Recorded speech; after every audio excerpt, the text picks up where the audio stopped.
Ladies and gentlemen, today we have another Rabbi to Barker in the Philippines extravaganza. One of the things we're going to be doing today is I'm going to show how to save a great deal of time and effort in cleaning your house using a Hitachi leaf blower, or in this case, dander duster. That's right.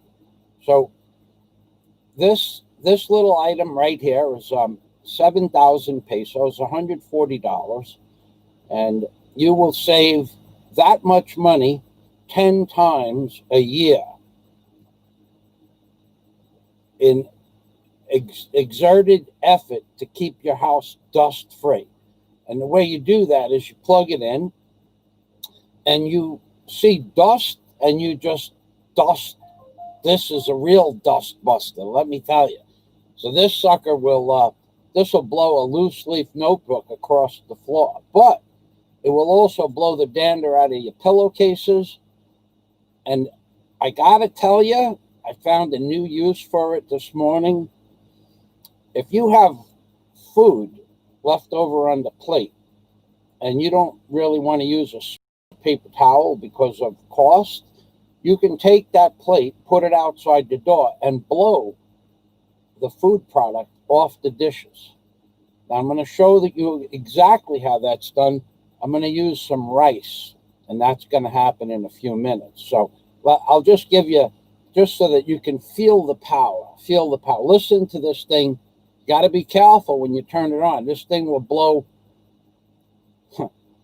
You put it on. What I used to do is I'd open up the cabinet doors in my kitchen, and I'd open up the door all the way to the left or to the right, and then on both sides, and I would take the blower and stick it in the door and just blow, and it blows all the dust off the dishes, and if there's any debris from, maybe small bug droppings, it blows the droppings off the shelves and hopefully off the plates, not on the plates. No way of knowing. So what you do is you don't put your glasses on the next time you take a plate out of the cabinet. So that's the best thing to do. Or it's like when you're picking a peach or an apple off a tree, then you know the tree has worms. What you do is you pull that apple or peach off. You only eat at night. So you go up to the tree and you grab an apple or a peach, and then you just eat it at night, so you don't know if you're eating a worm or not. And that's the best thing. And you still get to enjoy the fruit. So I'm going to turn this on. I want you to feel the power. Got to be careful with where you put this thing. This one is. I'm going to turn it this way, in fact, because there's stuff over there that will blow. So you ready? Ready? Listen to this bad boy.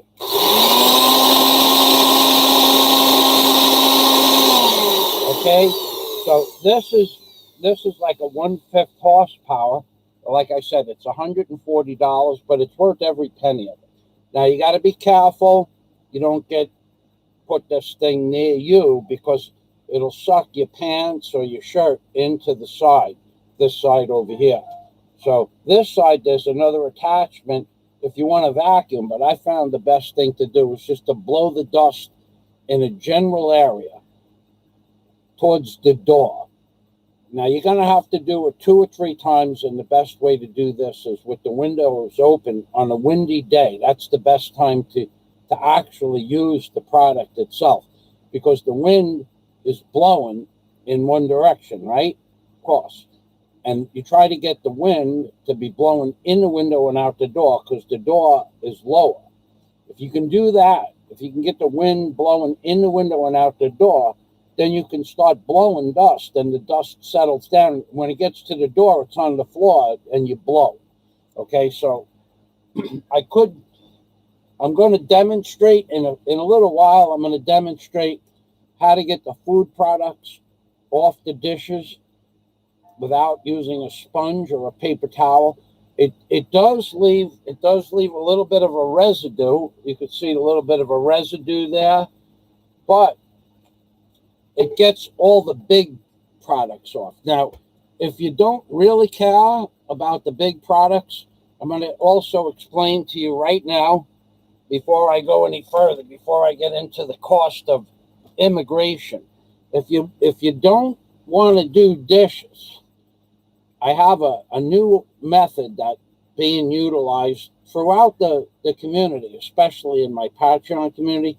Say you have food, right, left over from last night, and you really don't feel like doing the dishes every day. What you do is you take this dish with the food products and you put it in the freezer with the food on it, and it freezes up really hard. Then the next time you want to use the plate, it's ready. Plus, you take a spoon or a fork and you scratch the yesterday's food product into like one corner of the plate. Scratch it all into one corner. Then you put your fresh food on top of the plate, and you take yesterday's dried food products that you just scraped, you put it on top. It's like breadcrumbs. Okay? It's like a topping, like a Krispy Kreme, but not a Krispy Kreme. So that's another way that you can save a lot of time. Plus, you save a lot of water and soap, because when you put the food products on the plate in the freezer, the germs are killed from the cold. And you don't have to worry about sanitary conditions, because it's kind of like an ultrasound sterilization, but it's using cold. I keep my refrigerator extra cold, so it works extra better when it comes to killing germs. Plus, I got another thing that I want to tell you about. Sometimes people drop food on the ground, and then they throw the food out. Now, you could do two things with that food to guarantee that you'll be okay if you decide to eat it. One, you could rinse it off, and then you could eat it. Now, if you're not near a sink, what you could do is you take that food product, right, and you close your eyes and you pray to Jesus, of course. Pray for 30 seconds that Jesus sterilizes the food product. And then you can eat it. But you got to go a full 30 seconds. It's guaranteed that you're not going to get sick, because I'll tell you why you're not going to get sick. Whatever's on the floor is also something that you're breathing in through your nose. It's like when you go to the bathroom, like a man goes to the bathroom and he pees up against the side of a tree. Well, little tiny particles of urine go on the floor or on the grass. And then when you walk around on the grass, those particles stick to the bottom of your shoes. Then when you go in the house, those particles on a microscopic level, they go on the floor. And then when they go on the floor, they dry up as urine oil or urine dust when it gets mixed in with dander and, pollen and stuff like that. Then when you walk around on the floor, the dust becomes unsettled. So you're really breathing in urine oil and sometimes fecal matter in the form of microscopic particles. So the best thing to do is to take that food, if it falls on the floor, and pray to Jesus for 30 seconds. Close your eyes, though.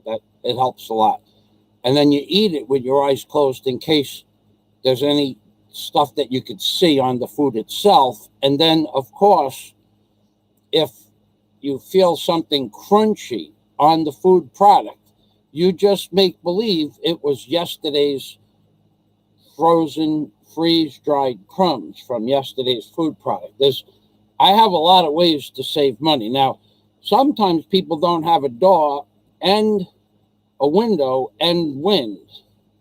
That's problematic.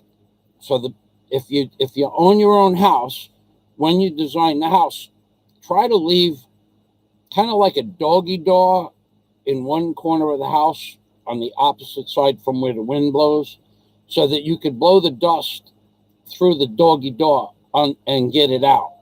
But it's not necessary. You can always wait for the wind because there's no reason to do this more than once or twice a month, the blowing part. So that's some of the ways that you can save food. Now I should do my. I have an update on how to leave the country, the Philippines, and how much it's going to cost if you're an overstayer. I got to tell you, it gets expensive. It depends on how long you've been overstayed, where you want to go, and whether or not you want to come back, because that is going to be problematic. That is, at this point, is problematic. So I have notes, as you well know. I always have notes. I have notes on the subject matter, and how we're going to show you how to clean the plate later is I have this rice. I want to try to do this last. I have rice in here, and I'm going to put some on the plate, and I'm going to show you how powerful that blower is. That blower will blow this rice right over to the other side of the room where the door is, and then later, after the show, I'll blow it out the door. I won't leave the rice on the floor, because what happens, it gets in betwixt your toes, and then when you go to sleep at night, you got rice on the bed. But that's another thing. With the blower, you can also blow the dander out of the pillowcases and off the sheets. So this blower thing is a good thing, and it saves you time, water, and soap. So let me get to my notes. Right now, I want to get to my notes. We see people here. Well, let's see what we got. Great information. Thanks, man. No money, no honey. Why sup by end? You're welcome. Agnes and Dave. Whoa, the Dave man is here. Welcome to the machine. Now, the Dave man is a real man.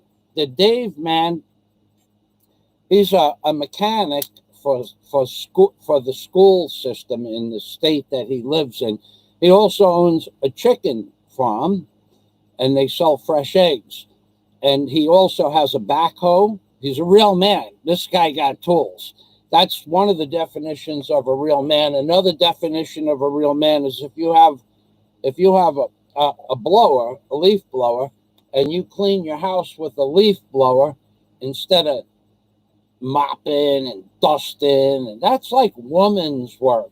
This is how men clean the house, real men. This is how a real man cleans the house with a high pressure blower. Listen to, feel the power.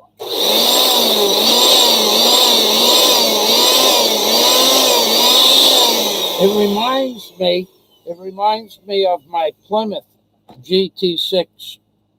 My Plymouth, a GTX. It was a 446 pack, 1971 GTX with the 6 Harley 500 barrel carburetors on it. That's what it reminds me of.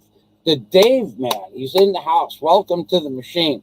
So we're gonna talk about leaving the Philippines, because I have a friend of mine that's not able to leave the Philippines and come back without going into quarantine for three separate times into the quarantine procedure. And there's no guarantee that my friend can get back in the Philippines at all. So, and I learned all of this from doing a video where Warren is coming to the Philippines to do all of our legal stuff. And we have like 3 different separate legal issues that Warren and I have to discuss when he comes here. And when I was doing the live stream, someone sent me a message telling me about the problems that they had getting in and out of the Philippines to warn Warren. But Warren doesn't care, because Warren isn't like that. So Warren has the ability to get in and out of the Philippines anytime he wants. Of course, he's going to have to go through quarantine, but that's already taken. I'm going to give you the prices, how to get out of the Philippines, and in fact, whether or not you're an overstayer. If you are, I'm going to tell you how much that's going to cost you and how you can solve those problems. But it's not going to be pretty. I got to tell you right now. I went to the immigration website and I found out some information, and then I called up the telephone numbers to the immigration in Manila and in Bohol, and no one answers the phone. No one. So in addition to no one answering the phone, I will tell you that the information that's on the website, some of it is correct and some of it I don't think is correct. And the reason I don't think it's correct is because I just personally renewed my NBI clearance. So I know how long it takes for the renewal, and I also know how long it takes to get your initial NBI clearance. And the reason I mention this is because if you're overstayed a certain period of time, in order to pay the fines for your exit clearance, you need an NBI clearance. That takes 21 days, although every website says it takes 2 to 3 days. It actually does, and it does not, and I'll explain that in a moment. But one thing I will assure you is if you went on to and visited personally, because you have to do it personally, an NBI office to get your NBI clearance, and you did it on the 1st of the month, you will be waiting until the 22nd of that month, minimum, probably the 26th. Do not expect to get your NBI clearance in 2 to 3 days like it says on the NBI site. The paperwork is complete in 2 to 3 days. It's in the system in 2 or 3 days, but there's a waiting period for your background check to go through whatever they're going through. Certainly Scotland Yard with your fingerprints, and then maybe your country's version of the FBI in the Philippines, it's the NBI. So you are not moving out of the Philippines if you've overstayed a certain period of time without an NBI clearance. And I'll tell you how to get that. Oh, we see stupid chat. Stupid chat. I think it's stupid chat because it looks like it might be. Let me put my glasses. And it is. It's the great Jack Thompson. And Jack and I have been going over some things to talk about in the show notes. And we have stupid chat. Thank you, Jack. You know what, Jack? You know what I could do? Instead of banging the pot, I'm going to give you a little blowjob there. Jack, this is for you. Ready? Watch. Wait for it. Wait. This is for Jack Thompson. We're going to give Jack a little high pressure blowjob here. Right? Ready? This is for Jack. Look at that. Look. Yeah, baby. A little blowjob from Jack Thompson. And Warren is in the house. Whoa! More stupid chat. He lied. I have a memory like an elephant. He lied. Oh, my God. But that's okay. We're still friends. See, this is, we're not going to give Warren, what the hell. We're all friends. Give Warren a little blowjob, too. Ready? There you go. This is for Warren. This is for Jack. Let me show you how powerful this bad boy is. If you don't think that you could put this inside a pillowcase and blow the dander out of your pillowcase, you know how much time you save washing a pillowcase and drying a pillowcase? And that, watch this. Let me show you something here. Let me try to get this. I'm going to get this little chart here, right? This is a piece of wood, right? Watch what happens to this wooden chart. Ready? You can keep this. Whoa, ready? This is no joke. This will blow the dander out of your pillowcase. We have super chat, we have stupid chat, and we have Warren. Warren, I want you to know that the video I promised you of your new apartment in the Philippines, I went to that location this morning, first thing. That video is done. I'll load it after the show, and I'll send it to you. Jack, greetings greasing the wheels of the machine, says Jack Thompson. And for that, Jack was rewarded with a high-pressure blowjob from the Philippines, baby. Look at that. Look at that. Look at that. Look.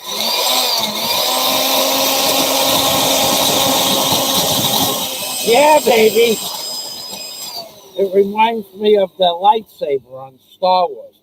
So Jack, I'm pretty sure that you were here. I told them about putting the plates in the refrigerator, in the freezer with the food on it, letting the food freeze on the plate, and then scraping the food off the plate to one side. And in the morning, when you have your eggs or your toast or whatever, you just put those yesterday's frozen food particles, which appear to be like breadcrumb, the nature of breadcrumbs. You put that on as a kind of topping, like when they put sprinkles on a Krispy Kreme donut. That's what you do with yesterday's food products. So let me get to this. You know that my show is a very informative show, and I show you how to save a lot of time and money. You always learn something on my show. Never are you going to come to my show and not learn something. For instance, if you want to know how to remain cool on a very hot day, what you do is you take your shirt and you wet your shirt down. You wet your shirt down and you put the shirt on. It keeps you much cooler. Now, this shirt's a little big. I found one of my safety, they call this the safety shirt. It's a pink shirt, and I wear this shirt with my yellow vest when I go to the city. It's for safety procedures. You can see, the tricycle driver can see you. And also, it's very bright, so it reflects the sun. So you could see that this shirt's a little big. You wear a nice extra big shirt, wet it down, and while the water is evaporating, it will keep you a few degrees cooler, like 2 or 3 degrees cooler. And that will keep your body temperature down. You always learn something on my show. This is fun with Fazio, we call it. Let's go over here. I know we have wordsmithing. When I see paragraphs with sentences that don't stop, we have this great Scott Del Fuego in the house. That's Jack Thompson and Scott Del Fuego are wordsmithing. Jack Thompson says, if they run my fingerprints, they will discover that I am D.B. Cooper. That's the guy who took $200,000 on a plane and jumped out of the plane with a parachute. I remember that. And Amelia Earhart. That's the woman who flew over the Pacific Ocean, I think it was. And also John Wilkes Booth. That's my favorite. That's the guy who shot President Lincoln for freeing the slaves. So that I remember those 3 people because I have a good. Now I didn't read that on Google. That came right out of the old noodle. So Jack has many personalities, and one personality that Jack has is Jack is a street fighter from Boston, and that's one of his personalities. And Jack claims, I don't know if it's true, but Jack claims that most people that he ever had an argument with or a physical altercation or he didn't like those person, Jack claims that he never had to close fist anybody. That's how tough he is. He said he could band or what is known as bitch slap somebody into submission. Now that's Jack's claim to fame from Boston. That's how big Jack is. Now, Jack's comments is preceded, or there's a follow-up comment after Jack's comment from Scott Del Fuego, who's even bigger than Jack. If you've ever seen Scott Del Fuego, he's a very big man. Now, Scott claims that if he was going to have an altercation with somebody, most people, of course, this would be illegal, most people that Scott would want to fight he would put one hand behind his back and have it tied to his back belt loops and just fight with one hand because that would be the only way that Scott Del Fuego would feel that it would be an even match between certain people. Especially, he said, the more he doesn't like somebody, the further back they'll tie his left arm. And then he'll just have one arm to strike you with. And then Scott Del Fuego claims that he will only have to strike you once. And then that will be the end of it. So Scott Del Fuego is bigger than Jack. Jack claims he only has to slap you with the back of his hand and you will submit. Scott has a different methodology that when he's fighting somebody that he doesn't like, he ties one hand behind his back. So he only has to strike him once with his right hand. Now, I don't know if any of that is true, but I will tell you those are the things that they have told me. If they didn't like somebody, that's what they would do when they saw that person. Of course, they'd make the offer to get into the ring. It would be a legitimate fight. It's like running a legitimate scam, but it would be a legitimate altercation with doctors, and ambulances would be there as well. So these are the things that those guys are big guys. I'm a little guy. But anyway, let's get over to Scott Del Fuego's wordsmithing, and let's see what Scott has to say. This is the place. Oh, it's wordsmithing. This is the place. This is where you need to strap in to the seat, buckle all the buckles, and prepare for a ride like no other. As the T-minus count moves to 0, the massive motors ignite and you are pressed back into your unknown destination, pressed back into your seat, screaming through the universe to your unknown destination. It could be humor, it could be advice on Philippines life, or it could be discussions of human psychological functioning, lucid dreaming, how to survive the war on civilization from the evil entities in charge for years, or the uncoding of the secrets sealed for millennia. Hang on, it's Fazio time. And you guys are about to be Fazio. Don't forget, Scott, we have another added. There is something else that I wish to tell people.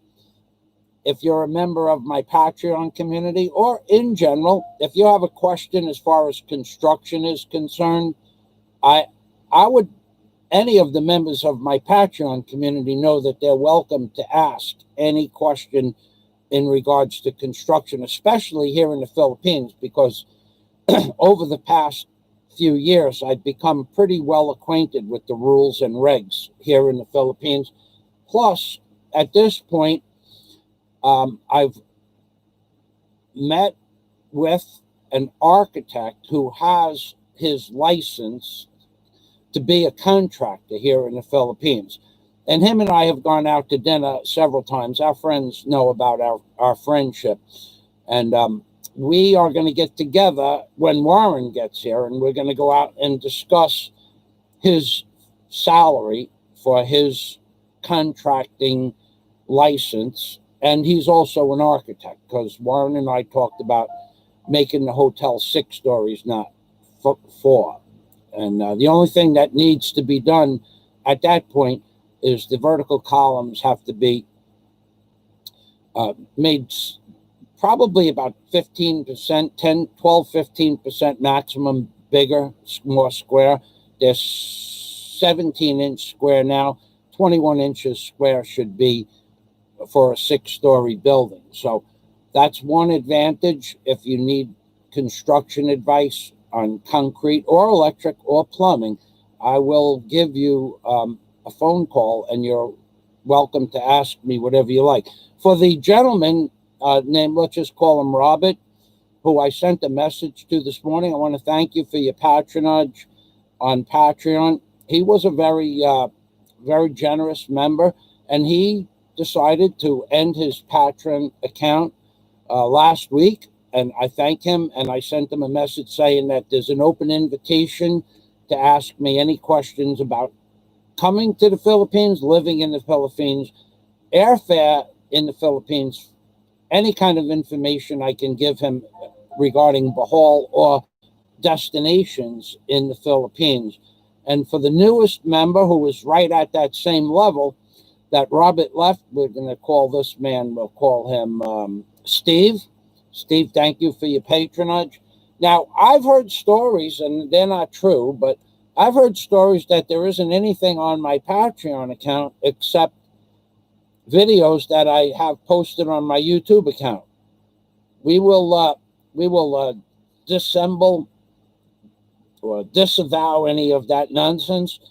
There are about 1,200 videos that are not on YouTube, that will never be on YouTube, that I will never put on YouTube on Patreon. And they consist of everything from the Mr. Obama series that were published in 2010, but not allowed after 2012. They consist of vacations that I've gone on. They consist of construction jobs that I've done in America that I just didn't post on YouTube. And they consist of some of my, I do marriage counseling. A lot of people didn't know that I do marriage counseling. So I have several marriage counseling videos, and I will console you if you decide that you think you want to get married. I will be helpful in trying to make you understand the what's going to happen once you actually get married to the woman. There's a book I have. It's somewhere. I've had it since 1988, and it's a little book. It's only this big. It's only about 3 inches by 4 inches. One of the more famous quotes in the book is for young men and women that wish to know what it's like to get married for the first time, and it's like an anecdotal type of, half comedy, half true. And as you get older, it's probably more true than comedy. But if you really want to know what it's like to be married, what you do is you need to get a passport and go to India. And when you get to India, you find out where and what part of the country they have the Bengal tigers. Those are the big ones, the big Bengal tigers. And then what you want to do is you want to find a nest or a little clutch of Bengal tigers, and you want to find a female Bengal tiger. They weigh about 400 pounds. You want to find a female Bengal tiger in heat. And what you want to do is you want to run up from behind that female Bengal tiger, and you want to try to mount her. That's the closest thing that anybody could come to describing what it's like to get married for the first time. That's the kind of shock that you're in for. Now, you got to try to get a visual on that. You're looking for a female Bengal tiger in heat. You need to come up from behind, mount her, hold her steady while you and her do the thing, the dance, the Bengal tiger dance. And she's going to be not happy about that. And you're going to be understanding what it's like to be married. That's one of the things that I try to teach people about being married for the first time. That's what you can expect. Now, there are other options, but for now, we'll just leave it with that's the best example that most men, real men, men will be able to understand. So Warren, Scott Del Fuego, hello, my friend. Warren, okay, I'm not going to. Warren says, I showed Michael some of my tools the other day. Now I'm a tool man too. Now, something that nobody understands about Warren H. Warren H is a real man. In fact, Warren H and I, we decided and agreed on a name for the hotel. And that name is going going to encompass some of the qualities and or traits of our group of mutual friends. Certainly everybody that is in my immediate 10 or 12 circle of friends, all, for one reason or another, have one identical characteristical trait. And that is what we're naming the hotel. The first two words of the hotel will be named because of that characteristical trait. We agreed on that. And the second part of the name of the hotel will, of course, be the Warren Hunt Pavilion. So it's going to have two words, a slash, and the Warren Hunt Pavilion. And we also did a few other things online the other day, and I started getting information for equipment that I'm going to have to bring to Bohol or get it to where I live here in Bohol to start doing some things. But for now, Warren mentioned that he has tools. So we all know at this point, everybody knows that real men have tools. So I'm sitting there talking to Warren on Skype, not realizing that Warren and I talk on Skype a couple of times a day for the last several years, and Warren's computer always sits in the same place. So I can see his cat and his bird, and the rest of what appears to be his living quarters. But the hot one, 2 days ago, Warren said, want to see what's over there on the other side, which I never gave it much thought. And he showed me what was on the other side of the living room. And I'm going, oh my God, this guy, he's got tools stocked up like I got tools stocked up. But he has an apartment. So he has a whole section of the apartment set up like a machine shop and a tool cabinet making, machining tools, drill presses, table saws. I mean, holy macaroni. Warren, you surprised the hell out of me. So Warren, we all know Warren is a real man, and we all know why Warren's a real man. And now, if Warren would have, he's never going to share that with you, but I will tell you that Warren has tools. He's a tool man too. So he's a tool man too. Warren is a tool man too. Yeah, baby. That surprised the hell out of me. To turn around from looking at a beautiful living room with, his animals and to see a complete machine shop sitting on the other half of the big room. But to see a complete machine shop, wow, that surprised me. Yeah, baby. Warren is a real man. As opposed to men that concern themselves with things that pretty much only women should do. Like I myself, I enjoy going shopping, right? But I don't enjoy dusting at all. I mean, since I was 22, 23 years old, dusting was just not my thing. And it wasn't my thing because no matter how much you dust, an hour later, there's more dust. So pretty much since I was 22, I had a woman come in and do the dusting. But now I bypassed the dusting job altogether with the 1/5 horse Hitachi blower, which you guys know is my new dusting.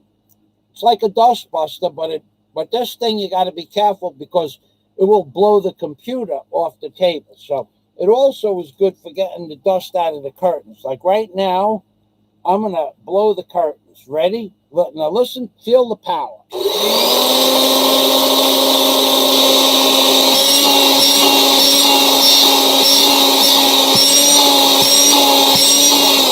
I was actually controlling the suction and the blowing of the motor. I was in control of the power of the blower. But what I did just now is I just blowed all the dust off the curtains. Now, of course, the dust is now blowing all around the room, but do I care? No, because I have my 1/5 horsepower Hitachi blower. And after the show, what I'm going to do is I'll open up the window, I'll put both fans on, and I'll put this blower in the corner of the room over there, and I'll blow all the dust from the corner of the room out this way towards me with the door open, and then I'll blow the dust out of off the counter and behind all those bottles that you see up on the top there. Look, what? See that shit up there? I'm going to show you how powerful it is.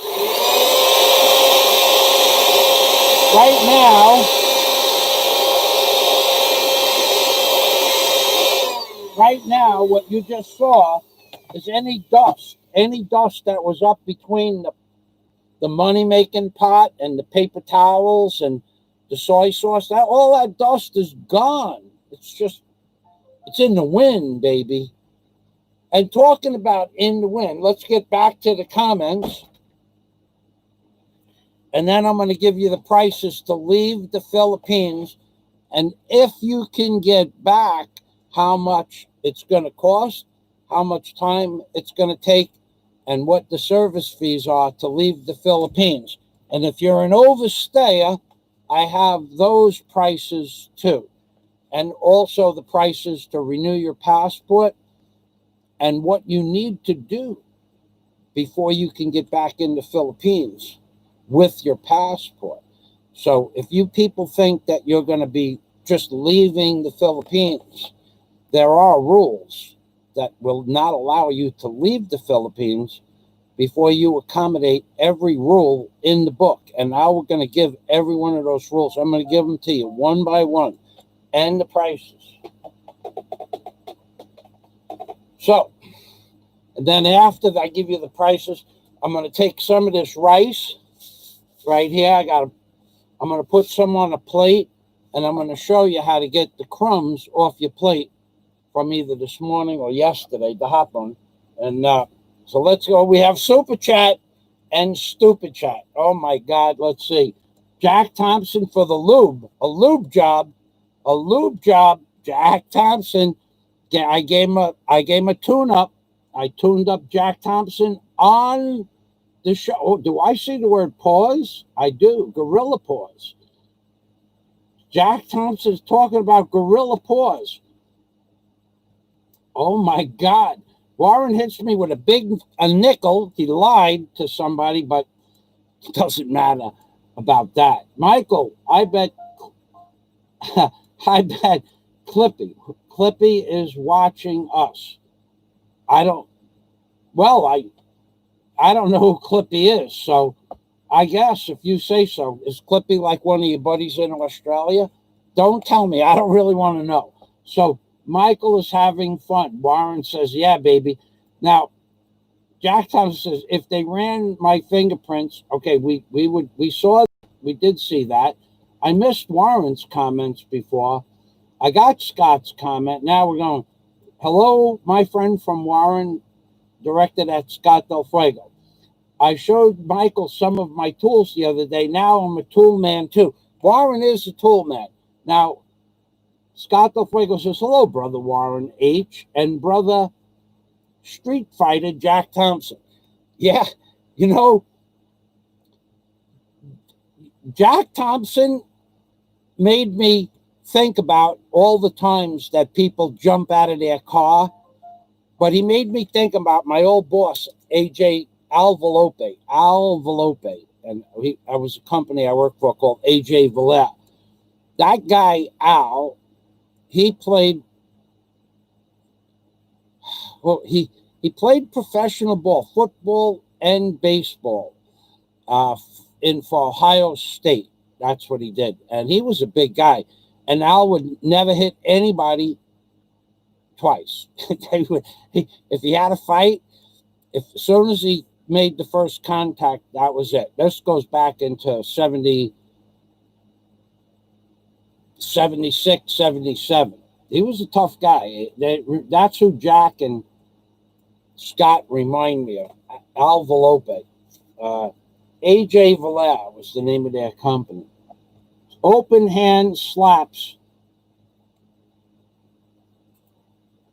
Scott says, hello, fellow brother street fighter to Jack Thompson. Open hand slaps, says Jack Thompson, leave a mark for a week that requires an explanation. Not only that, it leaves a lasting impression for life that somebody put you down with an open hand slap. I remember reading about that. Jack Thompson, I don't know the Boston terminology. Chicago term is 5-starred. 5-starred. That's an open hand slap. Now, there's a bitch slap, that's the backhanded, and then there's a man hand. That's the 5-star, I think, that Scott Del Fuego was talking about. Now, gorilla paws. Jack Thompson says he has gorilla paws, and he is looking forward to coming to the Philippines. Scott Del Fuego, I met a couple of girls from Bahrain on a trip to Mexico once. Everything was wicked, and they called everyone a garbage picker, LOL. Garbage picker. All right. Chicago, I met a couple of girls from Bahrain. Wait. I can't see that word. Bahrain on a trip to Mexico. I don't know where that is, but if Scott said it, it has to be true. Chicago is a tough town. I definitely don't want to mess with folks from your city. I know my place, Scott, says Jack Thompson. So I've been to Boston. It was, I could tell you what day it was. It was December, probably the 20th of 1970. I went through Boston during a blizzard and on a Greyhound bus. That was the last time I was in Boston. But I did meet Michael Corrente, and he is the producer of American Buffalo, starring Al Pacino. Michael worked for me for about 7 or 8 months back in, probably it was 79 or 1980, and he was a carpenter, and he worked for me on a work release type of a program, and then he went on to doing acting, and then he became a producer. But he was from Boston, and he had some really good insights on how to hide shit in the house so that nobody could find it. He was pretty smart like that, but not smart enough, because he did have to go on vacation because he forgot to put the paper towel holder back on straight. And when the FBI went into his house, they realized that the paper towel holder wasn't on straight. And when they went to straighten it out, the paper towel roll fell off the paper towel holder, and the stuff fell out from inside there. So he had to go away on vacation for a while. So that's a true story. Now, there was another way to do it, but that way didn't work either. Somebody else told me. But Chicago, Scott Del Fuego, all places are overrated. It's not where you're from, it's how much you have, says Scott Del Fuego. That's true. Some people have, like Johnny Mac, the guy who I always talk about that worked for me, the hardest working man in the known universe. He weighed 165 pounds, and he had a fight with David Sears Oh, it was a few months before David Sears, Sears, fought. I think it was Michael Spinks for the heavyweight title, and David couldn't beat him. And David was 200 plus 207 pounds, and was uh, he was an up and coming prize fighter till that fight, and he lost. I forgot the name of his handler, um, another famous movie actor. I never liked him much, but he did star in the movie Thief. James Caan. James Caan was David Sayers' handler, and I met him a few times. Not not to talk. Uh, David would bring him around the neighborhood, but I I liked the movie Thief with James Caan starring in it, but that might be the only movie I ever enjoyed with him in it. So, uh, but Johnny Mack had heart. He couldn't. Nobody would fight Johnny Mack, even nobody. Anybody that after that fight that him and David had, that was pretty much John's last fight. I don't think he ever had a fight after that. Not after what he did to David. And even though David was a professional fighter and had him by 50 pounds, Johnny almost won. He didn't lose, but he almost won. So Scott says it's how much heart you have. Too many wannabe tough guys with Chicago tattoos running around. I'm a lover, not a fighter, says Scott Del Fuego. And also, Scott Del Fuego is now he's a seasoned electrician, and he understands that if he doesn't know how to fix something electrical, he can come and say, Mike, I have this problem. And if I can help Scott, I'm more than happy to do so. Last week, we bypassed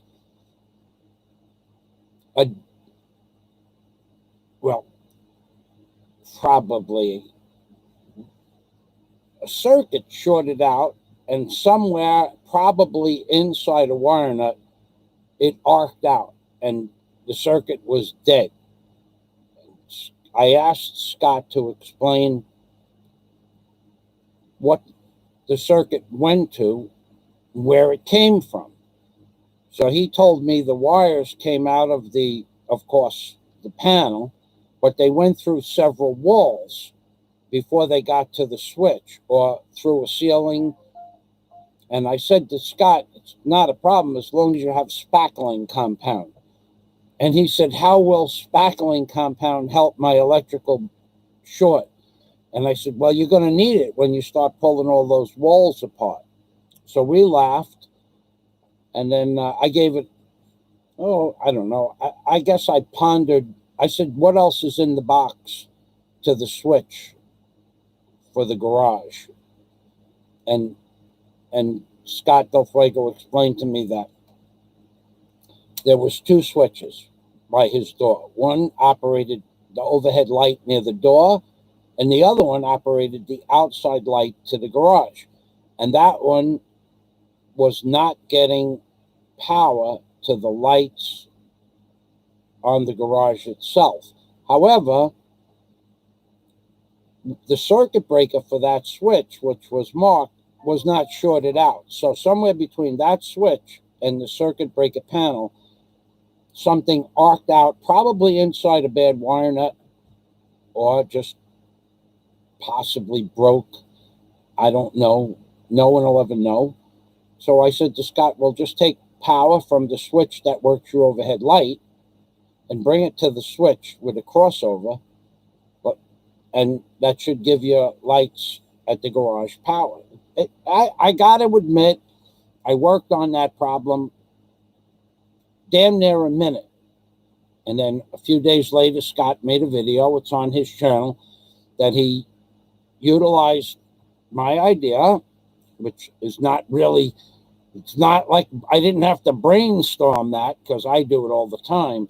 But, I just want to let you know that I have a little bit of knowledge about 15 or 20,000 different things. So if you're a member of my Patreon community and you have a problem with electric or plumbing, I'm really good at plumbing. I'm a lot better at plumbing than I am at electric, and or drainage or something like that, or how to put pipes together. Well, everybody thinks they know how to put PVC pipes together. I watch people put PVC pipes together, and I'm going, no. Not only don't they know how to put PVC pipes together, but they don't know why they should do 2 or 3 more things whilst putting the pipe together.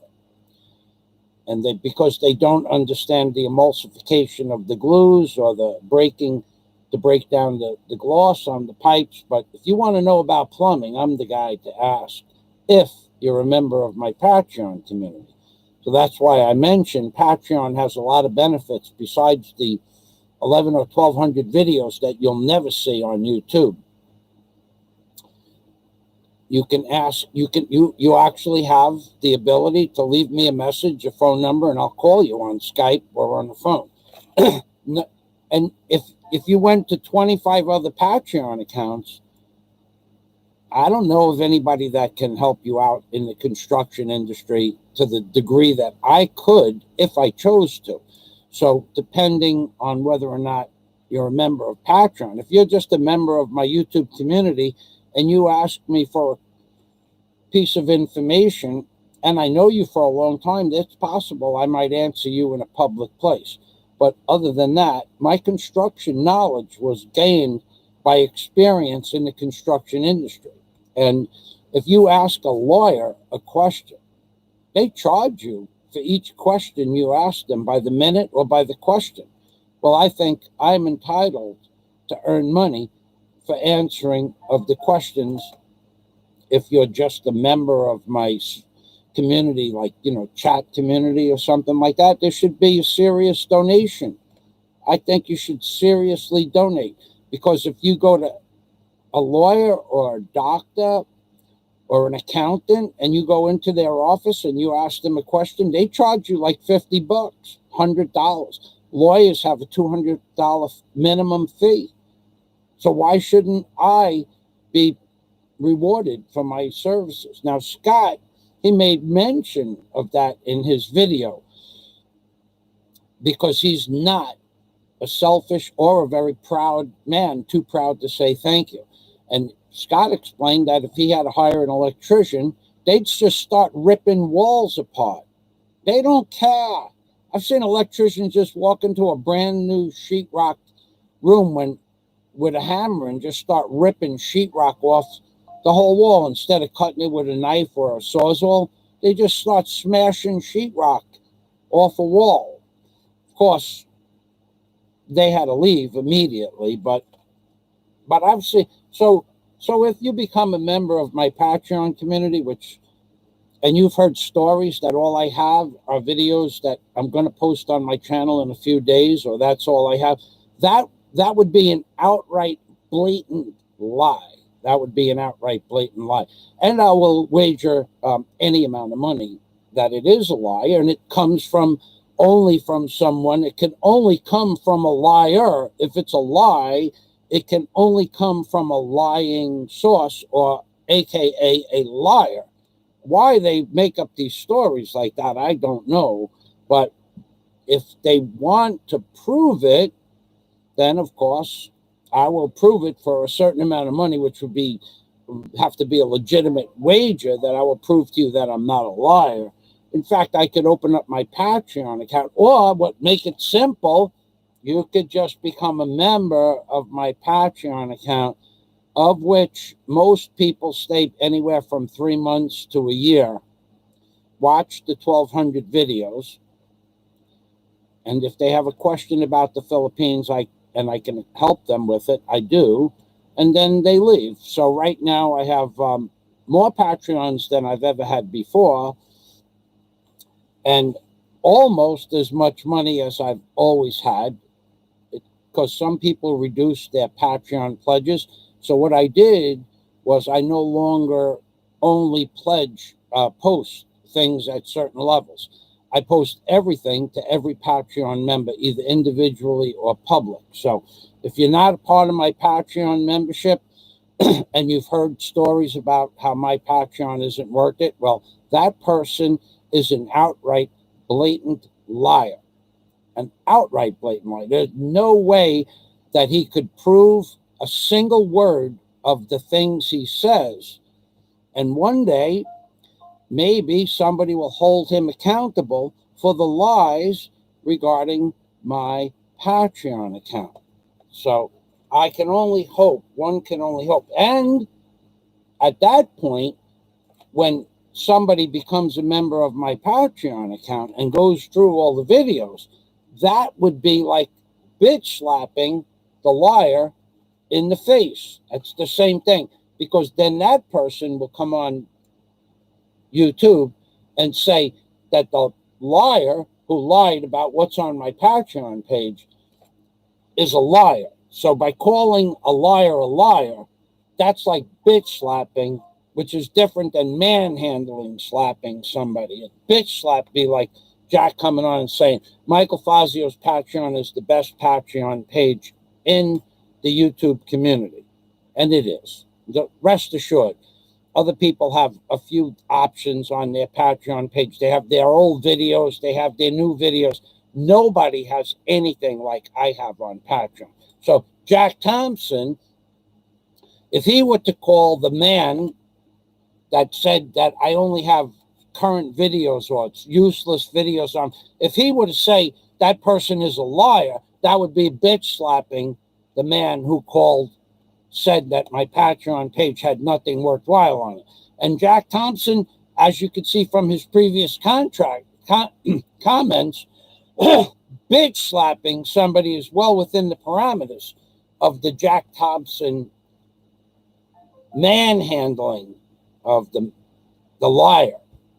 And Jack Thompson even said it would be his pleasure to say that my Patreon page is the best on YouTube.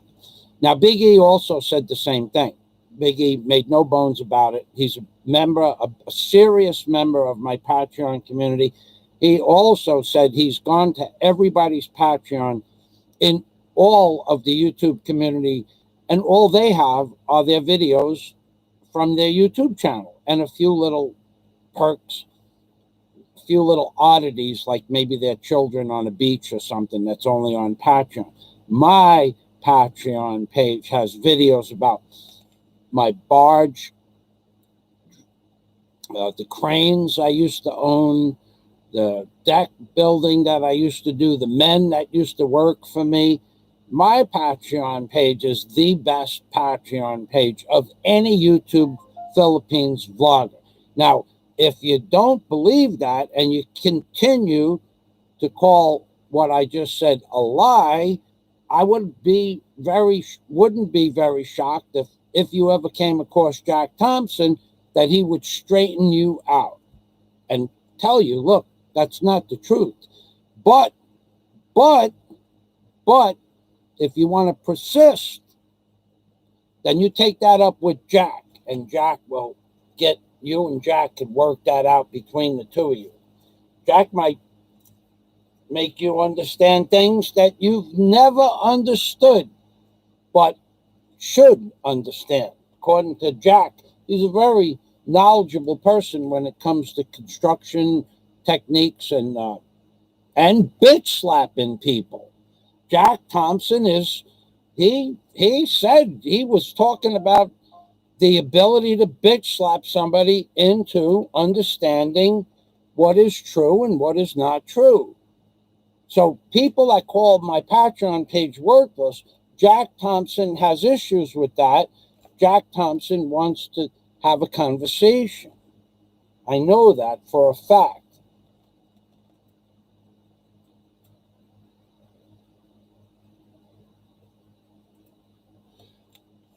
All right. Jack Thompson says most financial advisors will tell you marriage is the worst investment a man could ever invest in. I would agree. I would definitely agree with that. Thank you very much, Jack. Scott Del Fuego. Well, to be honest, I'm kind of a fighter, but not a bully. I mostly want to be a lover. Attention, honeycomb baby.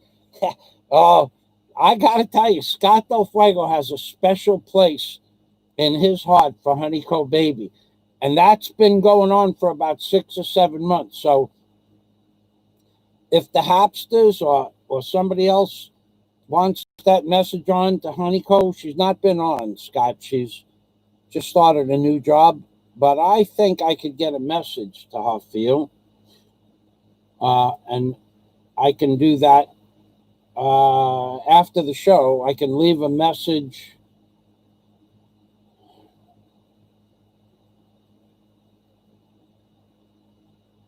I could leave a message for Honeycomb via a friend of mine in Cebu, and I'm sure that she'll get the message to say hello because she already knows that you have that special place in your heart for her.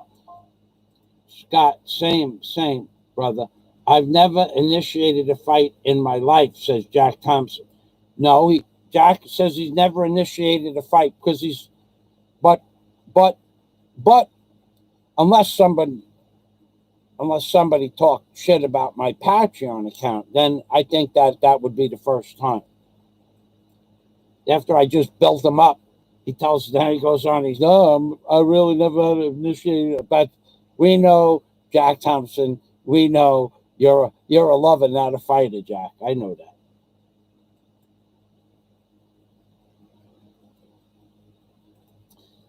Scott the Fuego, yes, Jack, I'm still paying that one off, like a timeshare bought when drunk on a holiday. That's Scott is talking about, of course, his marriage and how they have to pay that off for the rest of their life. I don't see the benefit in being married unless you have you want to make a binding agreement with via children. You know, like if you want to have the woman have a few of your children, and somehow that makes you feel more secure that because you're married and she has your children, that she won't somehow leave you or let you down. I don't see the point. But small minded people and people that have never understood the actual bonding of marriage is those are the people that will have a tendency to go out and get married, and 50% of the time it works and 50% of the time it doesn't. And the time it doesn't, when you talk to the people that it didn't work, God almighty, the story. The story. You know, I actually know 2 or 3 people that I grew up with. There was a group of 4 of us. So myself, Eddie got married. I introduced him to his wife, Mary. Tommy never got married, and Matthew never got married. So 3 of the 4 of us that, to my knowledge, have never gotten married. Now, I've lost track with Thomas and Matthew. Matthew became a 707 refueler for the Navy pilot. And Tommy, I lost track of what Tommy did at 32 years old. So, but I know that he never got married. That I did hear.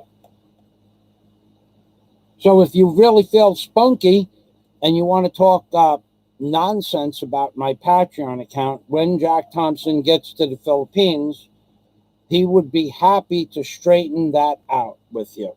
He said that. He said, I wanna talk to anybody that talks bad about Michael's Patreon. He takes very close personal offense to talking smack about my Patreon account because he knows it's the best Patreon account of any Philippines blogger. He knows that for a fact. Everybody knows that. It's like when that guy Donald Sutherland, I think it was in the movie Ocean's 13, when he goes to the thief guy. He goes, everybody knows this. But Donald Sutherland, not Donald Sutherland. I forgot the guy's name. Anyway,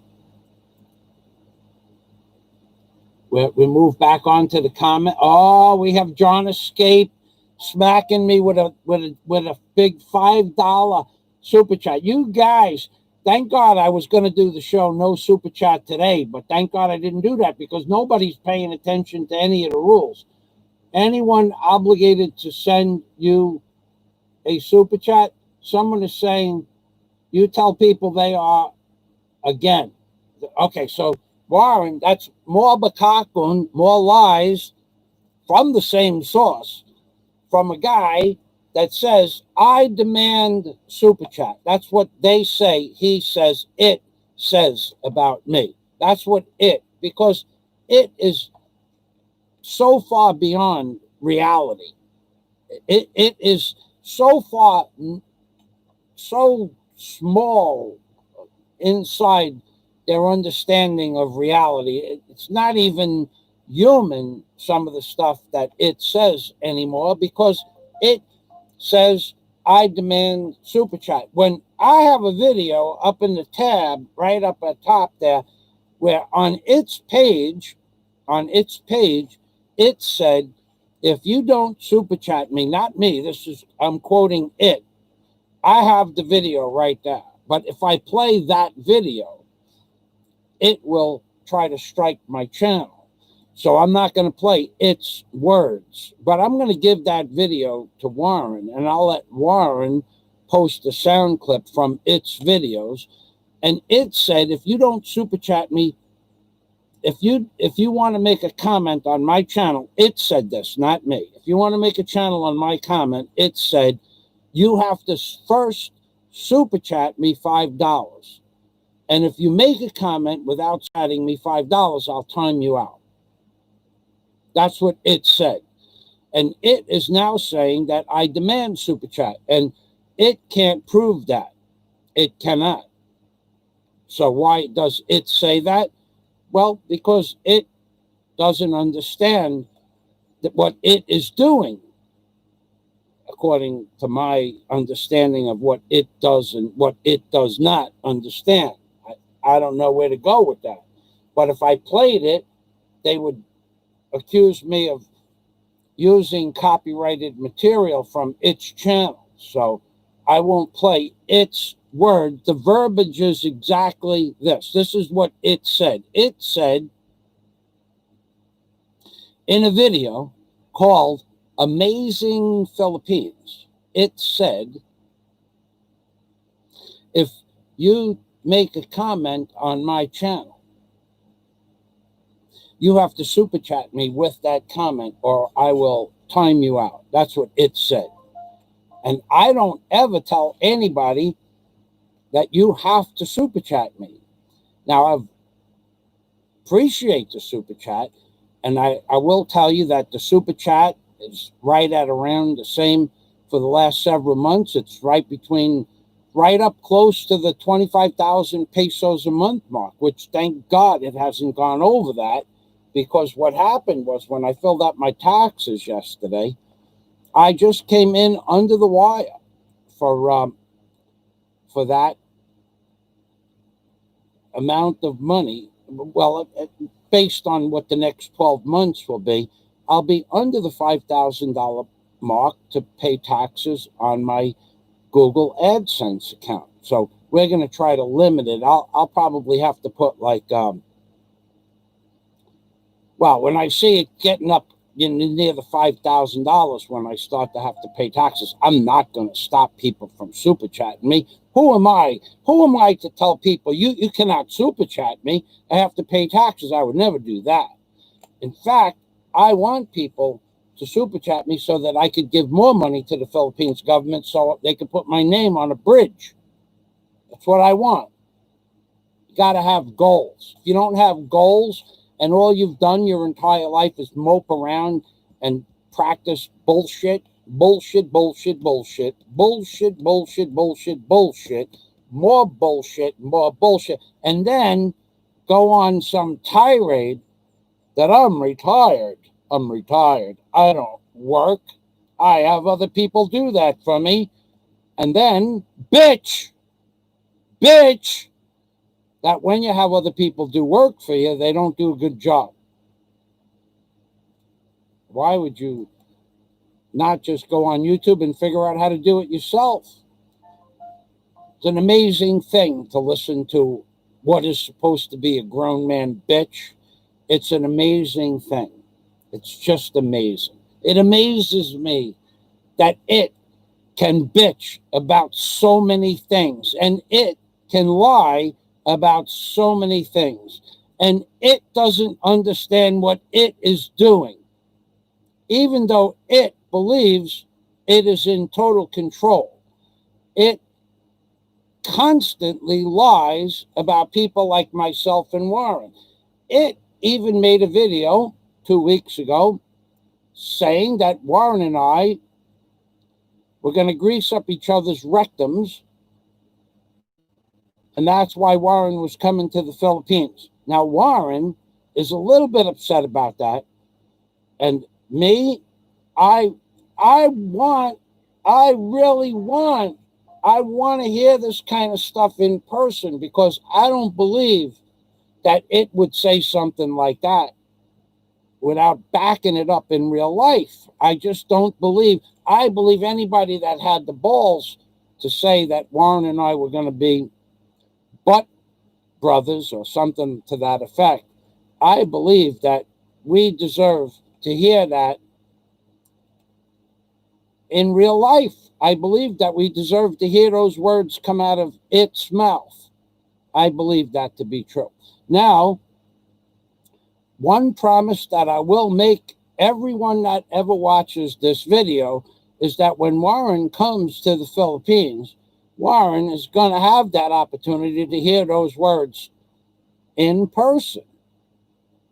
I guarantee you that Warren is going to want to hear those words in person, even if you could just call him up on the phone and say those words to Warren in person. We'll make arrangements for Warren's phone to get onto a Philippines, like Globe or Smart, and it can say that shit to Warren. It.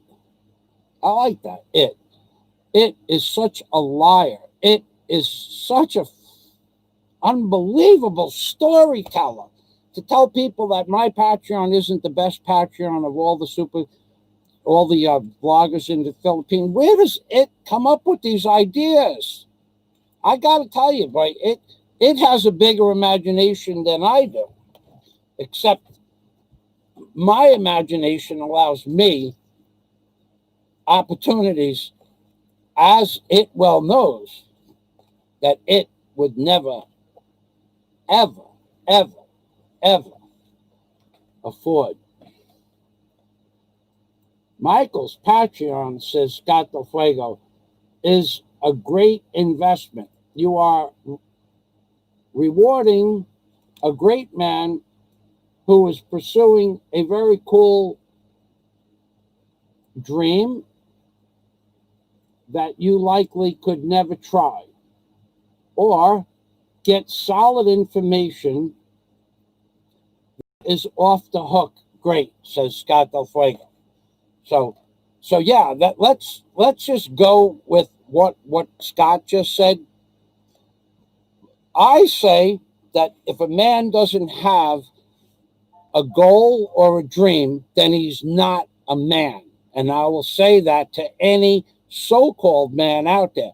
If you have no dreams, no ambitions, and no goals, then I don't want to quantify you as a man. Okay?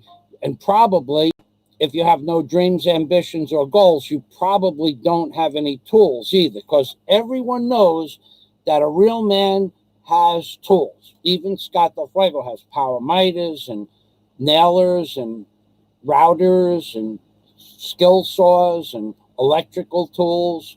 Everybody knows that real men have tools. But what doesn't qualify you to be a man is if you have no goals, no ambitions, no dreams, and no plans for the future other than to hire people that do crap work so that you could bitch about it on YouTube all day. That is not, in my opinion, a lofty goal. That's a man or what appears to be a man that has no real reason to bitch, because that man has chosen to give up on life. That man has chosen that rather than to try and fail or succeed, that man said, I can't be like Mike. I can't be like Scott Del Fuego. Those guys have tools. I can't be like Jack Thompson. He's got tools. And I certainly can't be like Warren Hunt. He's got tools in his living rooms. Talking about 2 thumbs up, baby. 2, not 1, 2. I wish I was more like Mike. I picture that some people walking around saying, I wish I was more like Mike Fazio. I wish I was more like Mike Fazio. And Warren, they don't really know Scott. They're saying, I wish I was like Scott too, Scott Del Fuego. But if you knew what Scott did, then you wouldn't want to be Scott Del Fuego. What Scott has to go through on a daily basis, you could wish that you were Scott Del Fuego, but if you walked in Scott Del Fuego's shoes, most men would walk in the door in Scott Del Fuego's shoes, look at the schedule for the day and say, nah, I made a mistake. I don't want to be. I'll never fill Scott Del Fuego's shoes. Never. It ain't never going to happen. That's what most men would say. Now, not all men. Any of our group of friends could have gone the Scott Del Fuego way, but most men that sit around and bitch all day would never, ever, ever, ever, ever, ever, ever do what Scott Del Fuego does every day. And Jack Thompson, climbing roofs, climbing ladders, climbing up on top of buildings, humping materials up ladders and things like that. Jack Thompson, most men, most men would not want to be Jack Thompson either. And not a lot of people would even attempt to be more like Mike. If you have no lofty goals, no plans, and no dreams, well, you can't be like Mike. Scott just explained it. I'm building a hotel in the Philippines. And now Warren and I are building a hotel in the Philippines. If you don't think that's off the chain, lofty goals, dreams, and future adventures, well, and you think that's all bakakun or lies, what are you going to do? What is anybody going to do when it happens? What are you going to do when I start bringing in equipment and moving stuff around and doing things? What are you going to do when the architect, as the contractor, brings in a crew and starts doing concrete work? What are you going to do? Cry? You're going to go,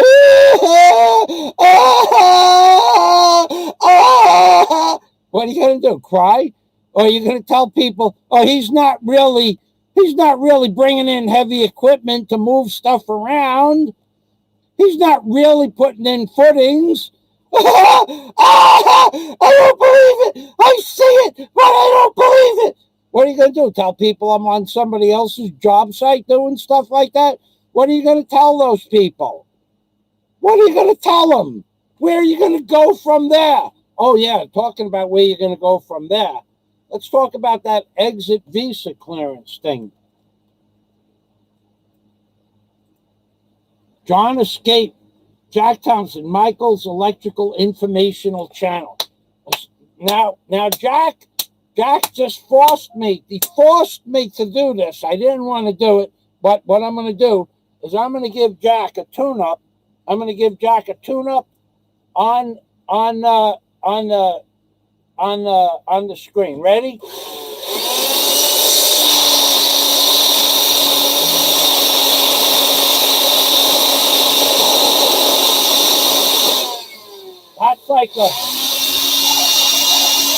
That's like the ultimate blowjob, right?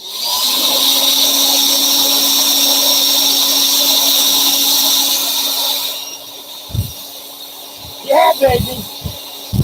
Yeah, baby. Yeah, baby. That's like the ultimate blowjob I just gave Jack on YouTube. And John Escape, you want a little? You want some of this, John? Here you go.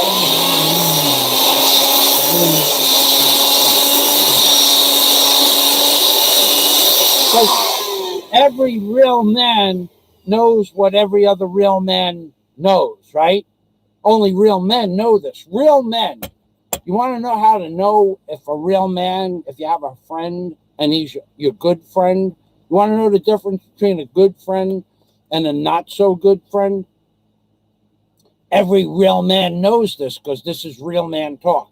But I know that it is going to be surprised, and it will probably, tell YouTube that Michael Fazio said something bad on YouTube. But Michael Fazio doesn't care what it says. So Jack Thompson and Jack is going to know exactly where I'm going with this. And John Escape, who's been around the horse industry his entire life, and his family raises and breeds and sells horses. These are real men working in real jobs. So everybody knows how to find out if your friend is a good friend or not. And you know where I'm going. So ready? Are you guys ready? You want to know if your friend is a good friend? Let me tell you what a good friend does. A good friend goes out and gets two, not one, two.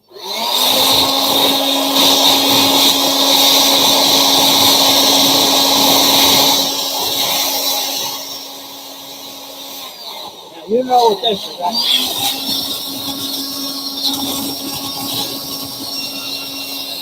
A good friend goes out and comes back and gives you one. That's right, baby. Everybody knows, all real men know this, except if you don't, well, probably not a real man. And there's a lot of people out there that are not real men. So John Escape, welcome to the machine, John.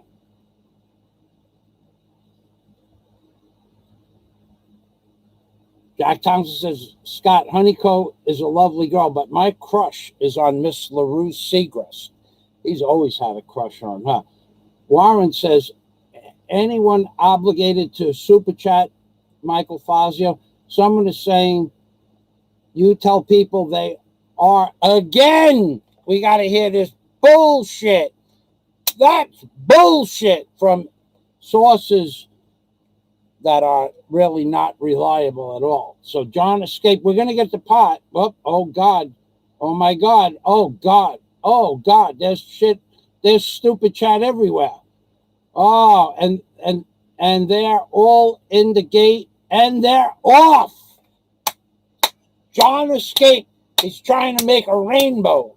And actually he did, because right after that, Warren hits me with another nickel.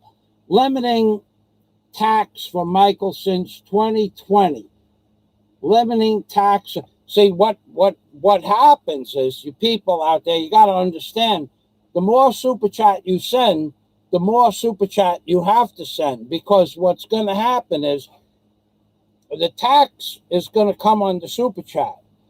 So I'll have to get taxed on the super chat. But then when you pay for the tax on the super chat, I'm going to have to pay tax for the tax that you paid on the super chat. So it's like the Bud Abbott and Lou Costello, where he keeps cutting the P in half until there's nothing left for Lou. So it's like that. You guys, Occam's razor, just cut something in half forever. And the bullshit, that bullshit. And let's get, I don't know whether to get the pot. I don't know. I'm going to just give everybody a little tune-up. Here, this is for my friends. I'm going to have everybody a little tune-up. Ready? I feel great.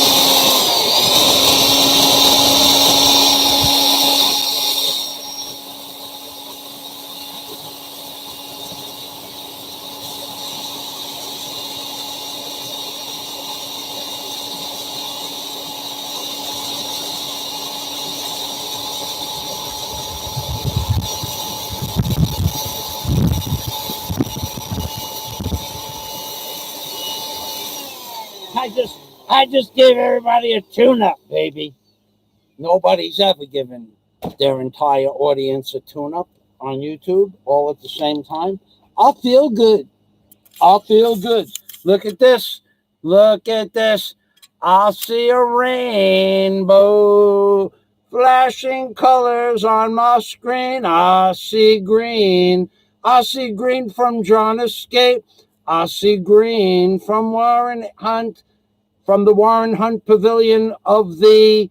I will never tell you the first name of the hotel until I have the placard made and the business name copyrighted. And Warren and I both agree on the name of the business.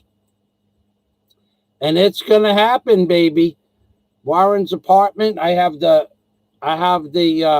Actually, I could show you the kitchen of Warren's apartment, but I really want to get back to the topic at hand. I want to talk to people about the cost of leaving the Philippines and getting back into the Philippines, if you can get back into the Philippines. So John Escape, Jack Thompson, LaRue is definitely a sweetheart, says Scott Del Fuego. LaRue is a super lady, says John Escape. She certainly is. Gorilla paw facial fingerprints can be seen for days. And Jack is wanting to give somebody a firsthand experience. I know that because Jack told me that he would be happy if someone said that Jack couldn't leave a 5-day imprint. Jack said, I will show anybody that wants to know for sure and agrees to take a 5-day imprint that they last for 5 days. That's what Jack said. I don't have anything to do with that. John Escape, welcome to the machine. Super chat. Scott Del Fuego says, you must. He's subliminally, you must super chat. You must super chat. You know, there's a fella out there on YouTube that if there was a way to research that fella's page, I'd bet my life and my life's earnings and all the tools I own that a particular fella out there has asked for, demanded, requested, and cried about not getting super chat more than I would wager all my life savings, all my tools, and all my future money's coming from whatever I sell in the future. I would wager that man said, give me super chat. Why don't anybody give me super chat? Do you like my channel? Super chat my channel. If you like what I have to give you, give me super chat. Why isn't anybody giving me super chat? How come you MFers don't give me super chat? If you don't give me super chat, I'm going to block you. I would venture to say that there's out there that said, you need to give me super chat if you want me to continue making videos and live streams. If you like my work, you have to. I would venture to say that man said, give me, I demand, I want, I deserve, I need, you should give me super chat. I would say 2,000 times. If I could go through all those videos in some way, shape, or form, the reference to super chat and or giving super chat, I would say that it was in excess of 2,000 times. Of course, there's no way of knowing, but if there was a way of knowing, I would wager everything on that fact that the super chat, give me super chat, I need super chat, I deserve super chat, my channel is worth super chat. You give super chat to somebody else's channel, he gets super chat, I don't get super chat. You give super chat to those shit channels. Those shit channels collect super chat, but you don't give me nothing. Why are you here if you don't give me super chat? Super chat, super chat, super chat, super chat, super chat, super chat, super chat, super chat, super chat, super chat, super chat, super chat. I would wager the word super chat or the reference to super chat, or no one gives me super chat 2,000 times. And let's go on. Limiting tax for Michael Fazio. All right. Thank you very much for limiting. I'm going to get the pot. As soon as I get soon as I get to John Escape, thank you, John Escape. You know what? John Escape can't stay long because he just brought 4 horses to the Belmont racetrack in New York City, and he has things to do. So I'm going to get the pot. I still haven't found the spatula, but I am going to run a fund soon for the spatula fun. And when I come back, I'll be just a few seconds. When I come back, what I'm going to do is I'm going to show you how to clean food debris off the plate with that blower. No, no bakakun. That's the truth. We're going to use rice. I'll put some rice on the plate. By the way, you just wait for the pot, and then 7 seconds I'll have the pot, and I'm going to bang the pot for a few seconds in honor of the great John Escape, and then I'm going to show you how to clean the dishes with that Hitachi blower. You're going to like this. You're going to like this a lot. Hold on. Here we go. Here we go. All right, so I don't know where the spatula is. I have no idea where the spatula is. I have no idea at all. It was on my desk last week, and I put it down. It was like a twilight zone. I'm starting to believe in magic. So this is for John Escape. Everybody knows that John Escape is a major contributor to the channel. So we're going to put the money. We're going to put our best foot forward. It's the money sign. First, we're going to up. We're going to close the curtain a little bit so that the light. Okay, we got the curtain closed because I don't want people to see me blowing food all over the house because, they'll get jealous that they don't have a food dispenser like I got. So this is John Escape. Put our best symbol on the pot forward. This is for John Escape. This is for Scott Del Fuego. This is for Blue Rose. This is for Dennis Adam. This is for Mercury. This is for Steve Montelli.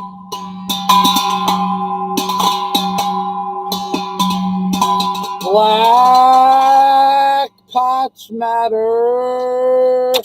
Super Chat. We thank you all. We thank you all.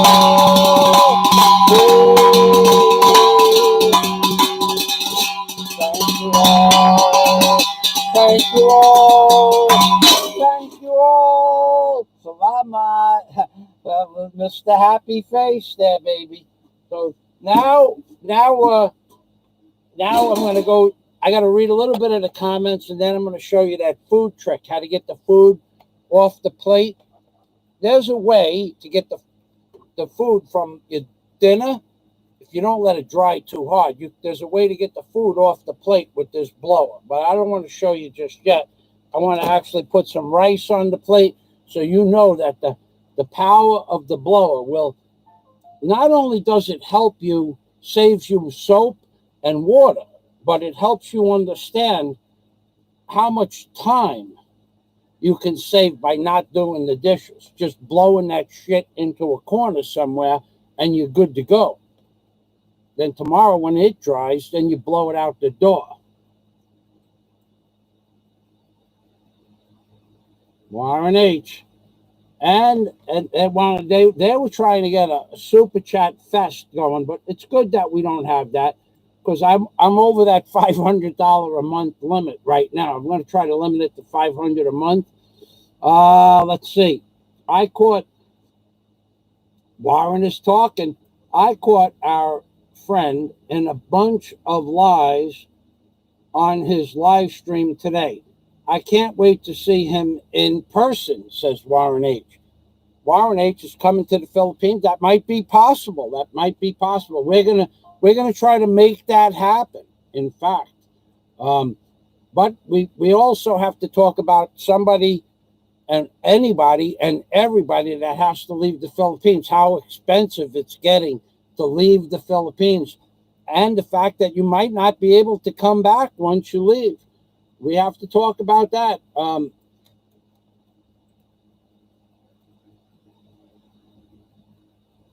Real time, says Scott, rectums.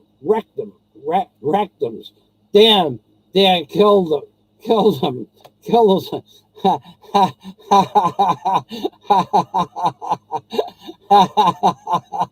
I'm going to pass on that one. Michael, I've told you I don't double pump when, Warren, by the way, I'm pretty sure it does, but I'm not, I know for a fact Warren does not double pump. So, anal pursuit, or I can't read a lot of these words. Hold on a minute. I can't read a lot of this stuff. I don't know why. Quiet. My dogs. Oh, did I show you my dogs lately? I got 4 dogs. Anybody want a puppy? Let's see. Cousin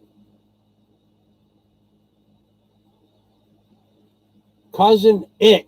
Cousin It. It's his name from now on. Says Warren H. I like that. Because that's about how much knowledge. Remember Cousin It? You couldn't understand a word it said. That's what it reminds me of, but that's not how I came to the word it. I just used it because I guess it was a psychic thing. But Cousin It made no sense, and it makes no sense because it keeps lying. Why does it do that? I don't know. It all began, says Scott Del Fuego, it all began with confusion, and before you know it, was drinking anus water. Poor little fella. I can't read some of these words. That's anise, that not anus, that's anise. Sorry, anise water. Can't you understand that? Okay, so anise. That anise is what we put in the water here to give it a flavor. It's a mistake. Warren says John escaped. It made a mistake of telling 2 people he checked out, but plays with 3 toys when he arrived in the Philippines. I heard that story. I heard that from the great, and I mean great, I love Gary Kennedy. Like, I got to tell you, I have some of the most bestest conversations in the world with Gary Kennedy. Me and him, we're like 2 peas in a pod. We enjoy each other's conversation. We enjoy each other's mindset. And we enjoy each other's just in general view on life. I look forward to meeting Gary Kennedy one day. And Gary Kennedy is looking forward to meeting some people here too. Yeah, it's going to happen.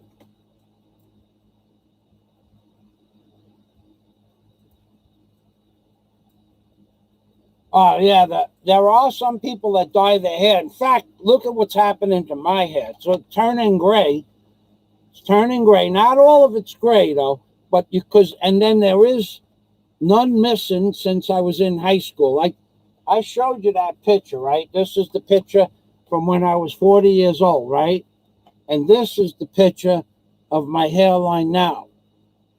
Yep, let's see. Same hairline for the last 25 years. It's amazing. Look, in case you didn't see that. Look, see, this is the hairline right there. And then there's my hairline today. Now, if I combed it over like that, I'd even look like I was still 40 years old, yeah? Just long haired 40. But I ought to get a DA. Now, the reason that my hair is all mussed up like that today is because I walked 4 kilometers this morning and I didn't get a chance to take a bath before I did my live stream. And it was hot. And I had on, I had on my bicycle helmet because I walked, actually, I rode 4 kilometers. I rode on the bicycle and then I got a flat. And on the way back, I walked 4 kilometers with the bicycle, which was no big deal because that's what men do. I should have brought my bicycle kit, but it was no big deal. So my hair is a little bit, like it looks like I put Bill cream in it, but I didn't. So let's go on here. John escaped. It made a mistake of telling 2 people that it checked out butt play with 3 ladyboys. I don't know. about that. Exactly. I mean, I did hear that story. In fact, Gary Kennedy did talk about that on one of his live streams. Yep, I heard that story.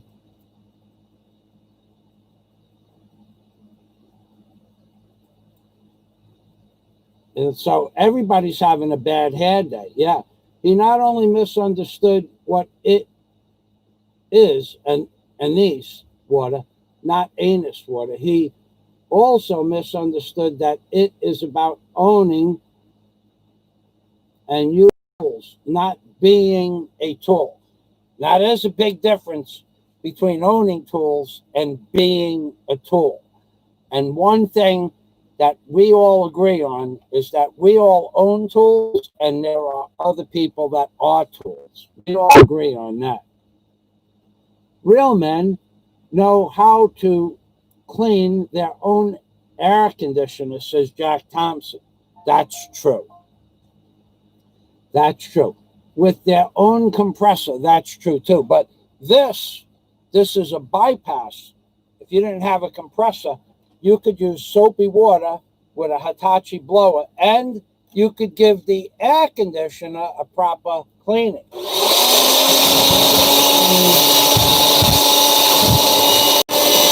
Yeah, baby.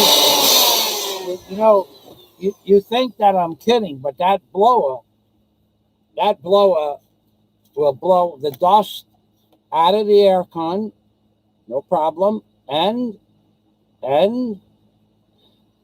it will blow the dirt out of the air con, and it will blow the. But real men know how to do stuff like that, Jack. We're not talking about real men.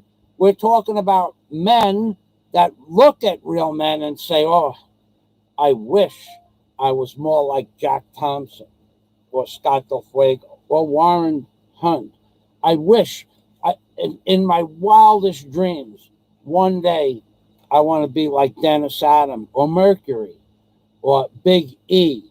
I wish that I was more like those people." That's what little small-minded liars think to themselves. If I could only be more like Mike, if I could only be more like Scott, if I could only be like John Escape, moving horses from one city, one state, one part of the country, if I could only be like Scott Del Fuego, with several hundred people working directly under the guise and knowledge base of Scott Del Fuego. If I could only be like John Escape, who not only does John move horses, but he has 743 underlings under him, directly and indirectly. 743 people depend on John Escape for their livelihood outside the horse business. Outside that, Warren has dozens of people in his employment taking care of different things. I think I'm the poorest guy of all the guys, but I have more tools than they do. So we're even on that. They wish they had my tools. That's what they wish. I wish I had some of the stuff that they had, and they wish they had my tools. Because everybody knows the more tools you have, the better, bigger, stronger, smarter, bestest man that you are. I mean, everybody knows this. This is like, you look it up in the Encyclopedia of Manhood. Men have tools. Real men have lots of tools. Lesser men have no tools, or tools that they don't know how to use. It's just a question. Everything, when it comes to manhood, everything boils down to tools. You know, this is not the only blower that I own. I own a multitude of blowers. I have a Milwaukee blower, an 18-volt Milwaukee blower that will blow out and clean an air conditioner. So therefore, I'm twice the man that somebody that doesn't have a blower at all. But I also have an Echo 680 cubic foot blower that I could stand outside my house and blow it in the house and blow the dust out of the house. But I got to tell you, there's a lot of shit that gets blown around from that Echo blower that you don't know. I mean, it'll blow like 1-gallon containers right off the shelf. You can only use the Echo blower to get the dust out of the rugs, the mats. If you have a drop ceiling, you can't use it because it knocks the drop ceiling tiles up into the rafters. you got to be careful. A man has got to know which blower to use for which part of the house. Now, in the bathroom, you could use the echo blower because everything is tile. But in the kitchen, if you put the echo blower in one door and blow the dust out the other, blows the dishes right out with the thing. This is the perfect blower for the kitchen cabinets, in one side and out the other.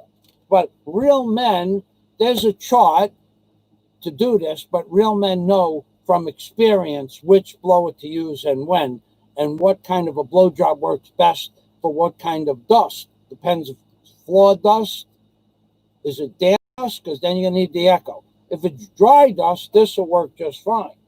But real men, they have this knowledge in their head.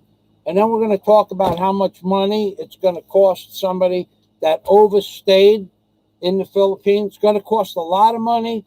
It's going to get expensive, very expensive for multiple quarantining and stuff like that. But we don't know that for a fact, that how many times you're going to be quarantined. We don't even know if quarantine is going to be in effect in 3 weeks. But I'm going to give you what I have on it. Real men, says Scott Del Fuego.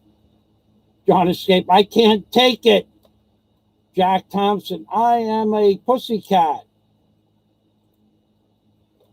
Jack Thompson's real men know how to clean their own air conditioner with their own compressor. Real men invest in tools for maintenance. That goes without saying. A real man of honor that doesn't lie. No bakakun, no bullshit. Real men have tools. Everybody knows this.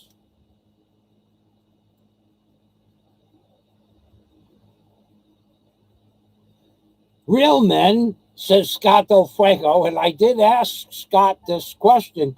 Real men know how to answer Michael Fazio in the affirmative when asked if they have a voltage tester. So I asked Scott that question. He said, of course, I have a voltage tester. I'm a real man.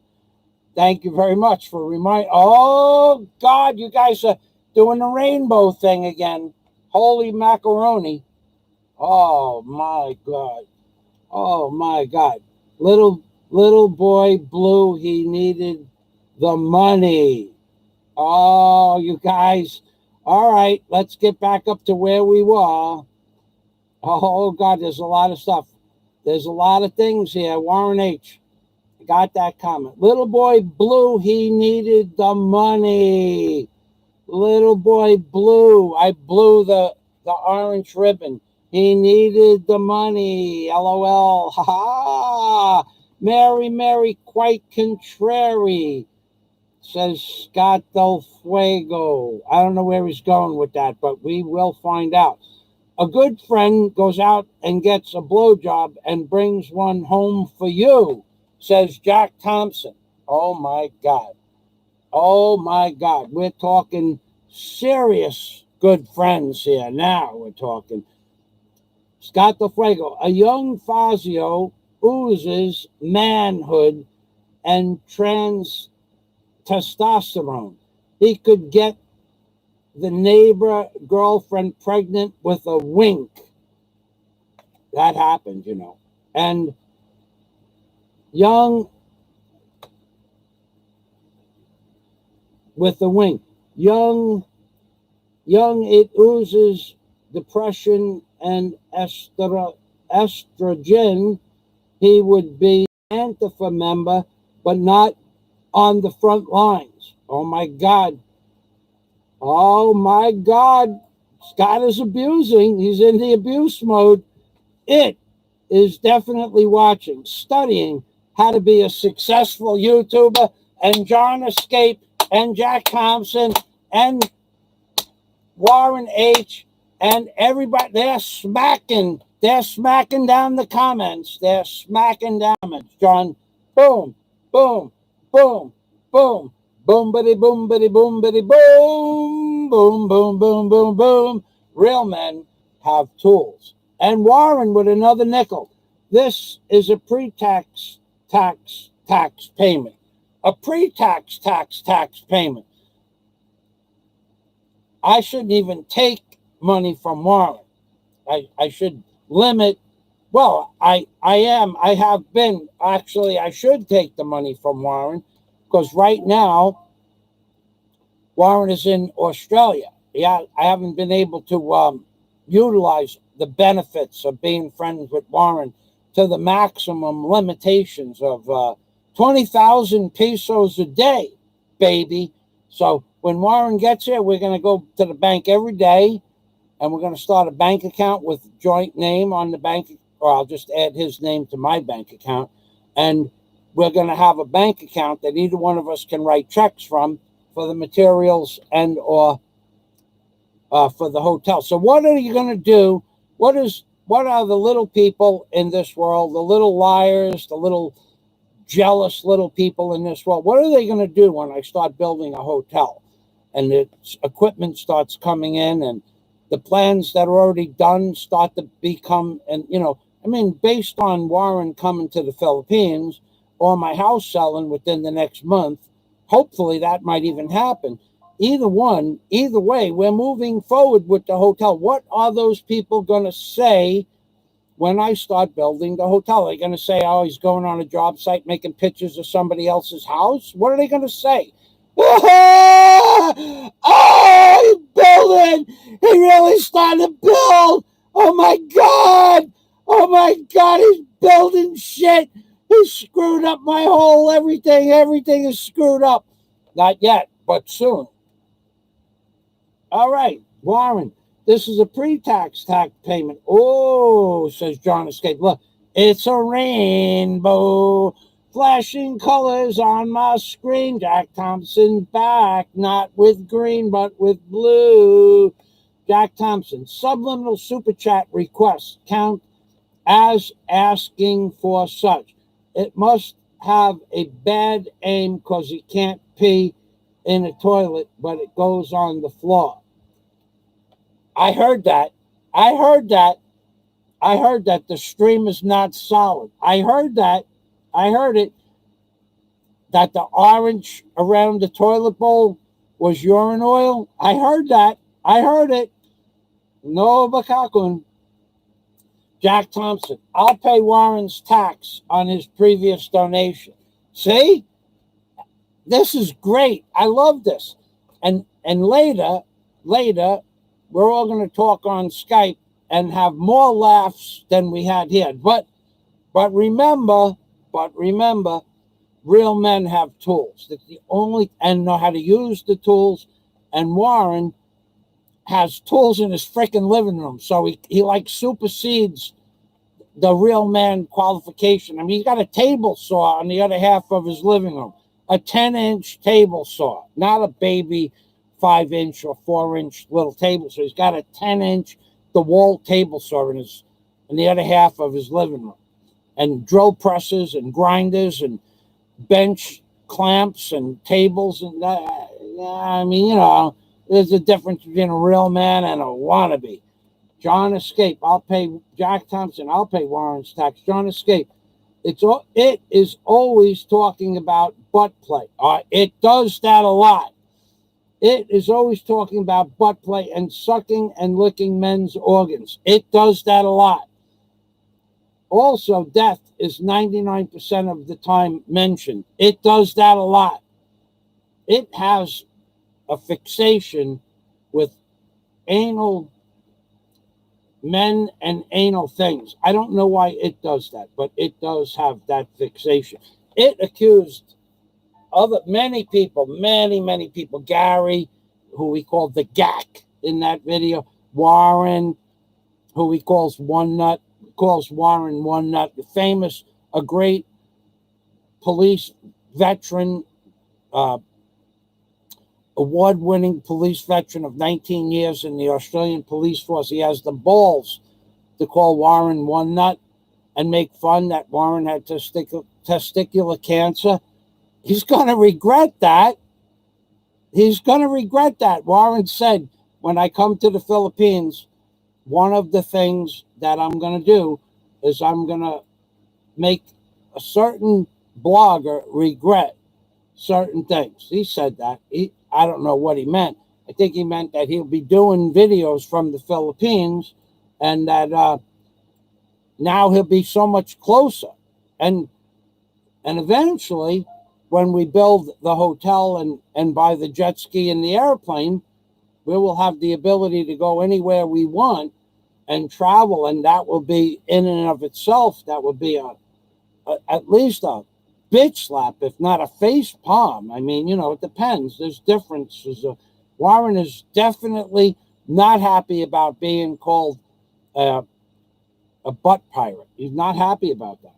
The butt plugger, John Escape.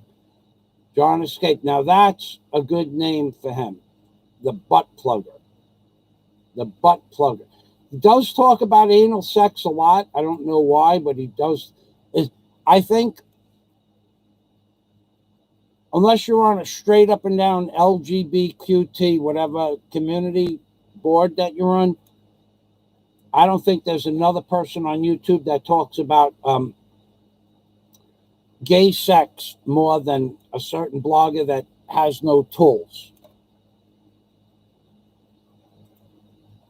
Paying triple taxes. That's right, baby. Good name. The butt plugger. The lollipop kid. The lollipop kid, says Jack Thompson, and it ain't your everyday lollipop, my friend. Don't make any mistakes. Cousin It keeps lying because that is his character. Being a scumbag is a full-time job, says Warren H. I don't know if it's a full-time job or it's just a really fucking successful hobby. One way or the other. Be careful showing your picture, Michael. Cousin It likes to take pictures of other male vloggers to show off on his show as great content. I'll give him a fucking up close and personal picture. I'll give him the fucking picture, and yeah, I'll give it to you. You want that fucking picture? I got that picture right here for you, motherfucker. I got that picture here. It's yours. Take the picture, or if you want, I'll bring it. I'll bring it. Wherever you want me to bring the picture, I'll deliver the picture. If you like, up to you. Have one made, and I'll mail it to you. Send me your address.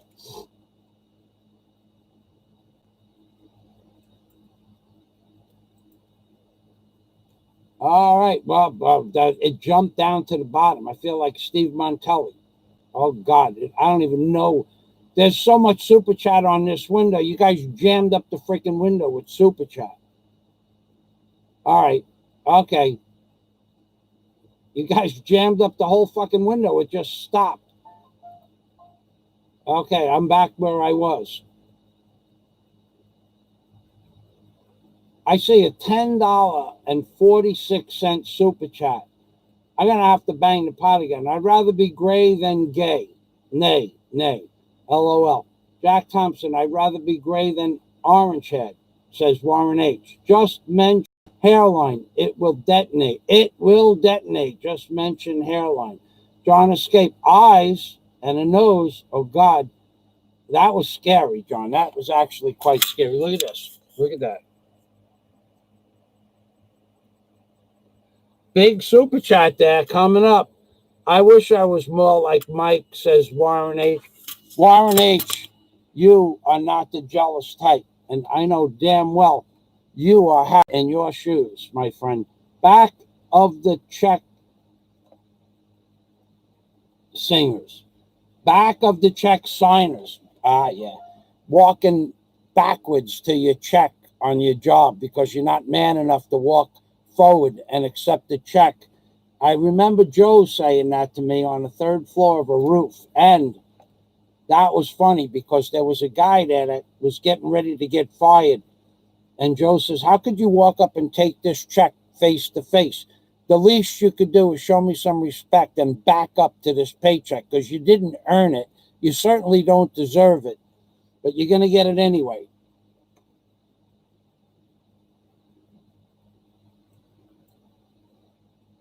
Uh-oh.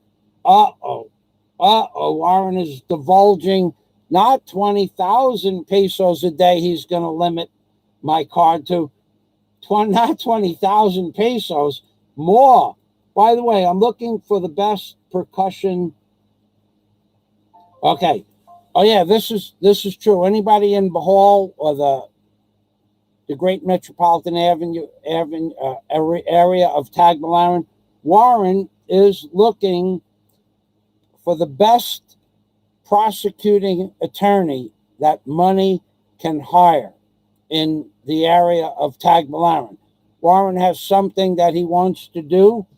So if you are a prosecuting attorney and you watch my show and you wish to recommend, or you have a prosecuting attorney that you wish to recommend, Warren is definitely looking for a prosecution attorney. Aside from the other legal stuff that we have to do, Warren wants to get a lot of stuff done while he's here.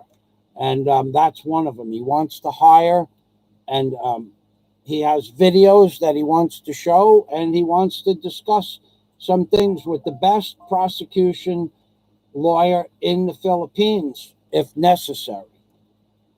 So we're going to get, Big E is looking into that for the area of Cebu for himself, and also for Chi Corsairs is looking for another prosecuting attorney in Subic Bay.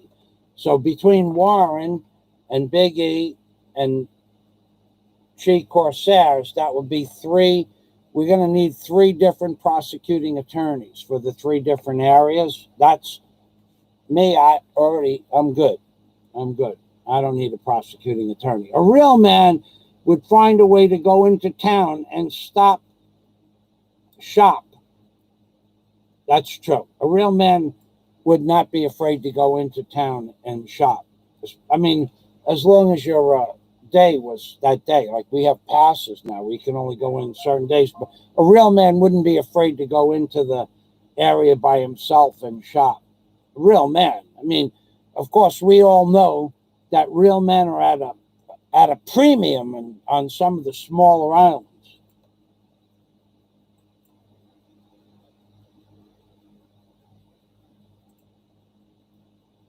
If you're a sailor, slack lines matter. Slack lines. Yeah, that's true. I saw some stupid chat. Oh, there it is. It's coming up. It's a super stupid chat from Scott Del Fuego. Just mention hairline, it will detonate. I wish I was more like Mike, says Warren. By the way, okay, we got that one. We got that one. If you're a sailor, slack lines matter, says Scott Del Fuego. Slack lines matter. How often do you have to leave the Philippines? Okay, so let's get down to business here.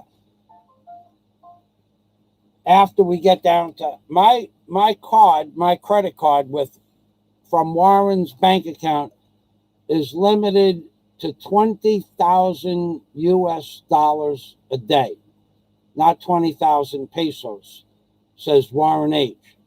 So I was kidding around, said, get me a credit card so you don't have to come to the city with me every time I go to buy some materials. And Warren had an actual debit card made up for me with my name on it so that I could do business on behalf of us for the hotel. I thought that was a little crazy. I said, I really don't want it. I was just kidding, but it was already done. So I have now a $20,000 per day limit on a credit card that Warren is bringing. And I did make the video of the apartment.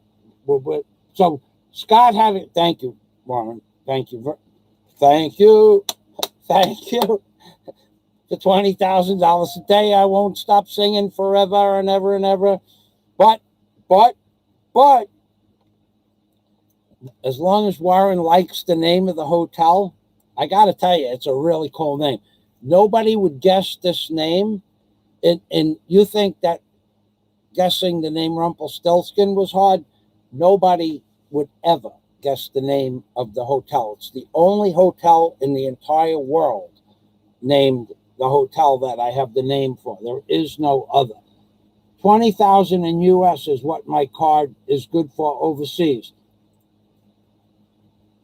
Okay, so it could actually be a man without a country quarantine in an airport. Okay, so we're going to get down to Scott Del Fuego. Scott Del Fuego's question. It lived, but after we super chat from Scott Del Fuego, $10.46. It lived on an island. It spent its time whining and crying. It, in its heart, it did know it was no Fazio. So it tried to make up by lying. Oh boy, we got to read that again. This is poetry in motion. Plus, he gave me $10 to read this. So that deserves to be read properly. It lived on a Philippine island. It spent its time whining and crying. In its heart, it did know it was no Fazio. So it tried to make up by lying. Lying and crying. That was the part that rhymed it. So one more time. It lived on a Philippine island. It spent its time whining and crying. In its heart, it did know it was no Fazio, so it tried to make up by lying. Yeah, baby. I read it right the last time. Yeah, baby. Salamat. Thank you. Thank you, Scott. Yes, sir. John Escape. Thanks, mate, says Warren. Warren is a great guy, said John Escape. I can't wait to get there. So let's answer Scott Del Fuego's question. I'm going to go to my notes, and we're going to talk about the costs of leaving the Philippines. So the first thing is the title. Philippines overstaying your visa stamp. Fines, quarantine costs, and personal hygiene habits. We covered that. Okay, so every 3 years, you need to leave the country. Now, if you don't leave the country, and before the 3 years is up, you need to get an airline ticket. Before, and also something called an exit clearance. Now, two things have to happen to get an exit clearance and leave the country. Otherwise, you can't do it. Well, multiple things, but to do it legally like I've always done it is I get my ticket a year before I'm going to leave the country in advance. So I get the best price. So 1 year before I'm going to leave, I buy the ticket. And of course, it's a round trip ticket because I'm coming back, right? Now it's because there was no quarantine. So you have to get a round trip ticket. But when you come back to the Philippines, you need a throwaway ticket. So for whatever your ticket costs, a throwaway ticket was about $300. So you need 3 tickets to leave the Philippines, to come back, and the throwaway ticket that you're not going to use. But if your passport is less than 6 months from the time you leave the Philippines, you're not allowed to get an exit clearance. You have to get a new passport. It has to be renewed. That costs $300 US. It's going to cost you more than that, but figure to existing passport. To take your passport, to bring it to the consulate in Cebu, to pay the fees, and to pay the passport, overseas passport fees. My fees in 2014 were $225 plus another 5,000 pesos. So $325 I paid to get my passport renewed. Because you got to go there, drop it off, and then wait 3 weeks and come back. To get your passport renewed, if you have to do that, that's $300. But let's just say your passport is good to go. All right, so now you buy an exit clearance. You buy your exit clearance for before your 3 years is up. That costs 2,000 pesos, but it takes all day to get at the Bureau of Immigration. If you get lucky and you get in to the Bureau of Immigration, it's $40 for the exit clearance, and you might have to go 2 or 3 days consecutively to get there early enough to get to see the office attendee. I did. Twice I had to go. Anyway, so now if you're leaving before the 3 years is up, you can get your exit clearance. However, if you're one day overstay, now you cannot get the exit clearance. Now you have to pay a penalty of, I think, 5,000 pesos for even one day overstay. And in addition to the 5,000 peso fine, once that's paid, now you can go back to the office and pay 2,000 pesos for your exit clearance. So you're going to have to, of course, you still need your airfare, but you also need to get a doctor's note now saying that you can fly within 24 hours. So there's a lot of things that are going to take place. So let's just say,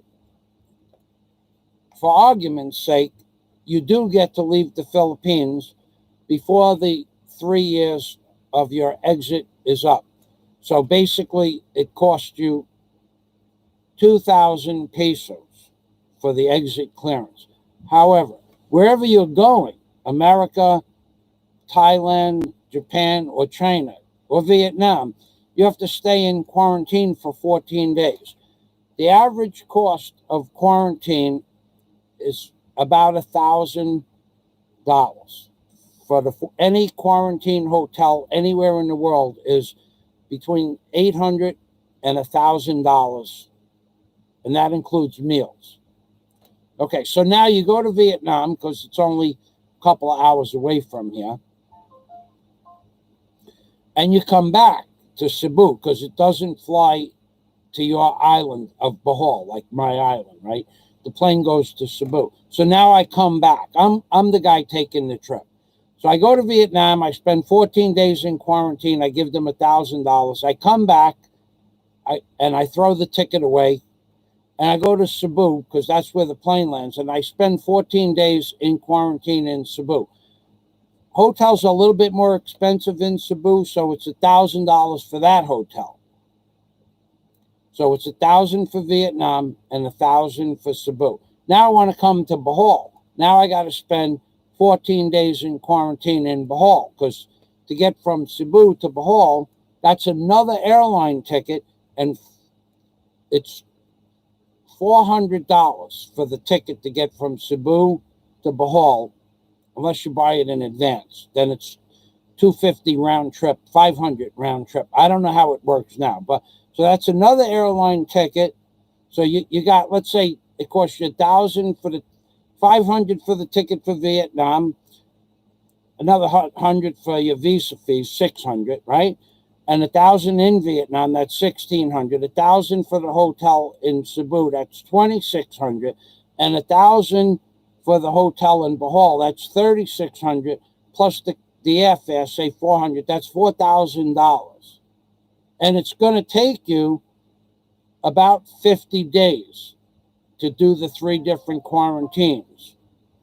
So you figure $4,000.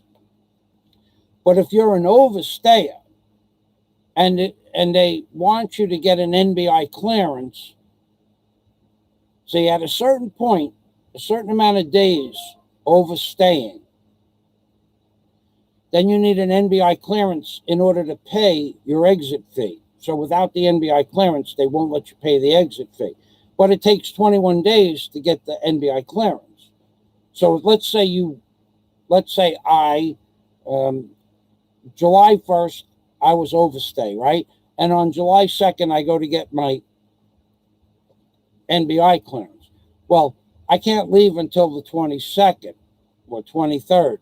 They say 3 days, but 21 days. Don't believe the website says your NBI clearance is processed in 72 hours. That's true.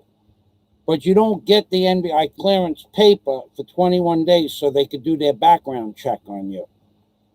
That's the way it worked for me twice now. Okay, so If I was overstaying by more than a certain amount of days, I need an NBI clearance. Then that would be, I'm back a month now. That month costs about 15,000 pesos in fines, penalties, and costs. So that's another $300 you add on to the 4,000. But when you get your NBI clearance, don't buy your airline ticket till you get your NBI clearance, because you might not get the clearance, because there are other factors that could prevent you from getting a clearance. Like if for some reason, I think it's some sort of legal activity, a court case, or I'm not sure if it's a court case or if you are wanted for some crime. I think it's only if you're wanted for a crime, you can't get an NBI clearance. So if you buy the ticket, you lose that money too. Now, I'm not sure exactly how that works. It's not clear on the website. You can go to the website and read it, but unless you're a lawyer, it's not clear if you can even leave the Philippines if you're involved in certain legal issues. I'm not sure. I won't say that, but there is the possibility, if there's certain types of legal issues, you can't leave the Philippines until they're resolved. And I don't know, it's not clear on the website. So anyway, it could take 50 days, could cost 4,000 for the airline ticket. And if you're late, it's an additional $300 for the month that you're waiting for your NBI clearance. But it's going to be a lot more expensive to buy an airline ticket with only just a few days' notice. Plus, you got to go to a doctor. So I would think to leave the Philippines right now, if everything went where you left, went into quarantine, came back, went into quarantine in Cebu, and then went from Cebu to Bohol and went into quarantine, it would cost me 5,000 US dollars, because I have a legitimate passport and I have a legitimate NBI clearance. So right now, to leave the Philippines, come back to Cebu, and then get to Bohol, for the $3,000 for the hotels that are quarantine hotels, the airline ticket, the late fees, and the exit clearance, plus whatever fees it takes me to get back and forth to Cebu for the exit clearance, and however many days I have to spend in a hotel, because I've gone for my exit clearance and got there, and they didn't, at 4:30, they said the office is closed. So I had to go back the next day. So you got to go there early. And when I say early, I mean 6 o'clock in the morning you get online, not 8 o'clock. By 8 o'clock, there's 60 or 70 people outside the office. So if you want to be guaranteed, I'm just here to help. I'm like the government, but I'm telling you to get there at 6 o'clock in the morning. So that means you have to stay in a hotel the night before. So to leave the country legally with the quarantine, if they let you come back into the country, they might lock this country down again. So if they did that, then your ticket to Vietnam or Thailand or wherever, the return ticket is lost, and so is your throwaway ticket. So you'll have to buy another return ticket and a throwaway ticket when you're in Thailand, staying in a hotel for 10 days or 15 days or 30 days till they release the lockdown again. So theoretically, you could leave the Philippines, agree to pay for 3 quarantine hotels, and it would take 50 days to leave and come back. Or you could leave, they lock the Philippines down again, and you can't come back in, and you still lose your tickets, and now you have to stay in a hotel in another country. And you could be in that country indefinitely. So leaving the Philippines now, for me, it would be problematic. But for some people that are overstayers, there's what I wanted to tell you about the fines. I think the fines for overstaying,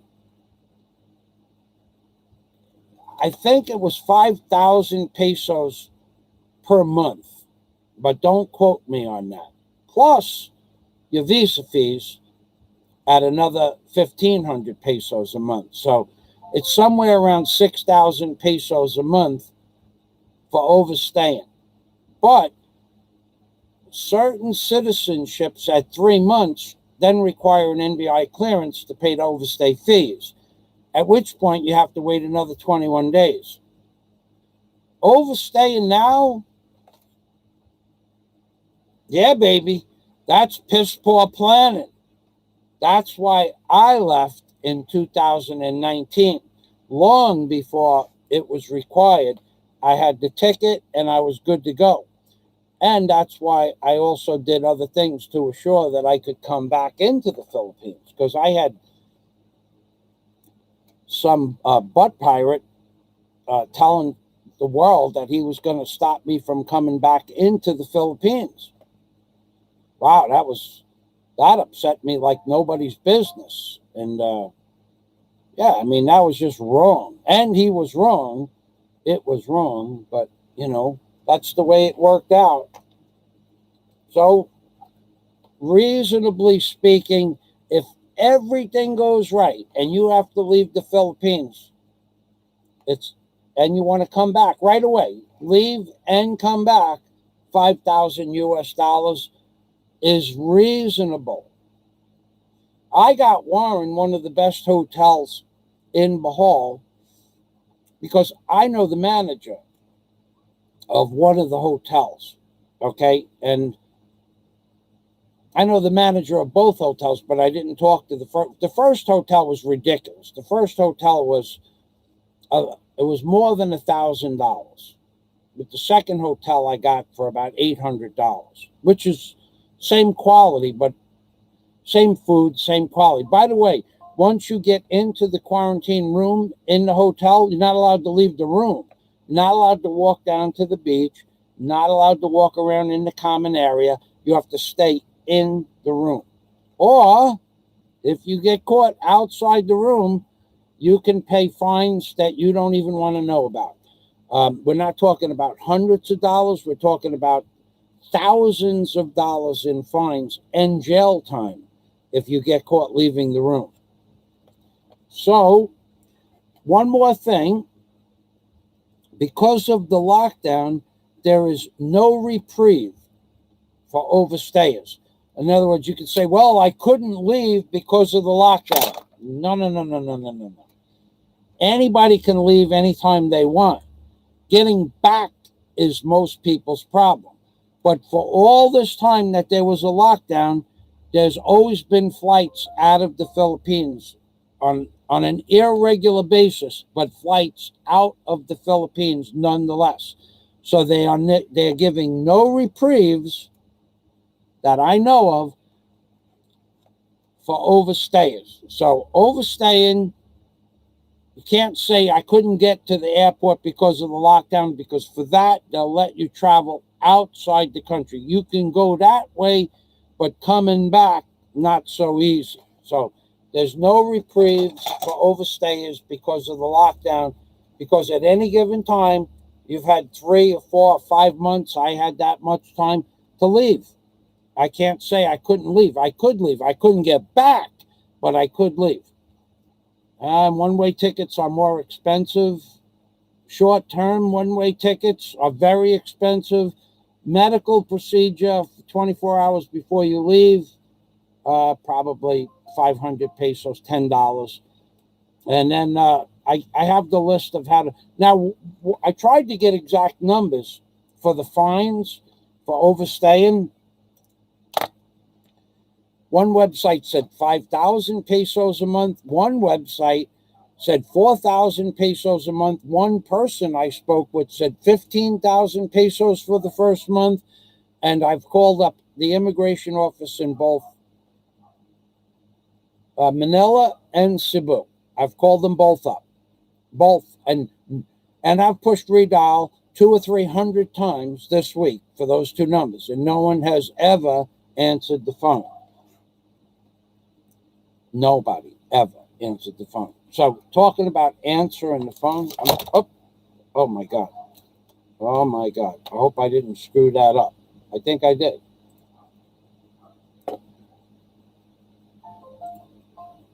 Uh-oh. Uh-oh, where am I? I'm here. Okay. Oh God, I thought I lost the picture. I want to show you something. Maybe somebody wants one. Hold on. Let me get him. Hold on. You wait till you see this. This this is gonna be this is gonna trip you guys out. Wait till you see what I bring inside.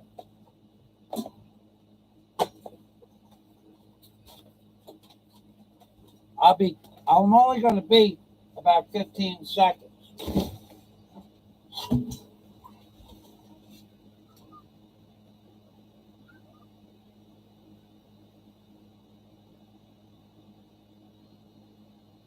Well, it'll be longer than that. All right. No, not yet. They're not there yet.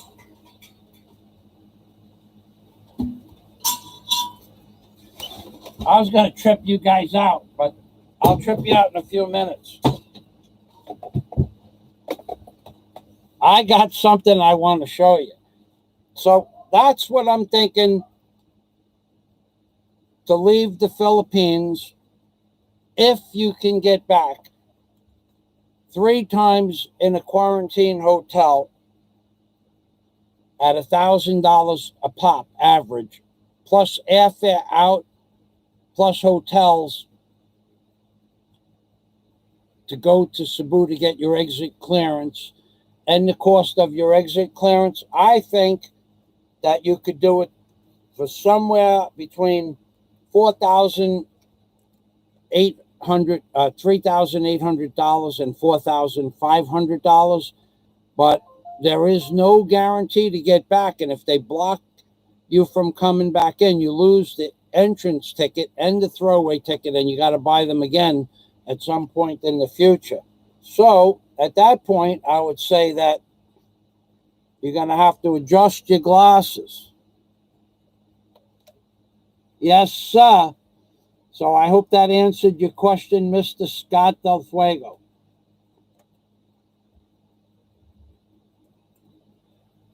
That's the truth. That's the truth. The truth. Scott said it lived on a Philippine island. It spent its time whining and crying. In its heart, it did know it was no Fazio. So it tried to make up by crying. Now, I know that it is such a tough man that it would say that it would smack Scott Del Fuego, but it would probably regret that. But in fact, I've heard stories about I've heard stories. I won't tell you. Even Scott is the man, says John Escape. Yes, sir. Scott Del Fuego, says Warren H. That's the truth. The truth. That's the truth. They're talking about cousin it, baby. John Escape. Scott and Jack are real men's men. Right, but they're not good friends. That's the difference. You could be real men and be real men's men, but not good friends, because we all know about that good friends thing, because we're men's. We know about friends. And being men, we could fool around like that. But the problem, let me tell you what the fucking problem is fooling around like that. There are men that would take you up on that offer. That's the problem. They're not real men, and probably they don't have tools. But I don't know any of them personally, but I've heard stories about real men that would go out and get 2 and come back and give you 1. And I'm going, why are you telling me this shit? You just, that was more information than I ever need to know. I never need to know anything else about you ever again. That's just the kind of guy that I am and am not. Certain things I don't need to know about. Scott says 3 thumbs up. Even with Jack dyeing his hair orange. Uh-oh. I missed something. I'm a very happy in my shoes, says Warren H., even with all the burdens I have at the moment. Right now, we're not going to talk about Warren and the things that Warren's going through right now, but I personally, I look at Warren and I admire his strength, because Warren and I had a conversation this week. I won't tell you what it's about, but Warren is a very, very, very, and I'm not kidding about this, he's a very strong person, both mentally, physically for sure, but mentally,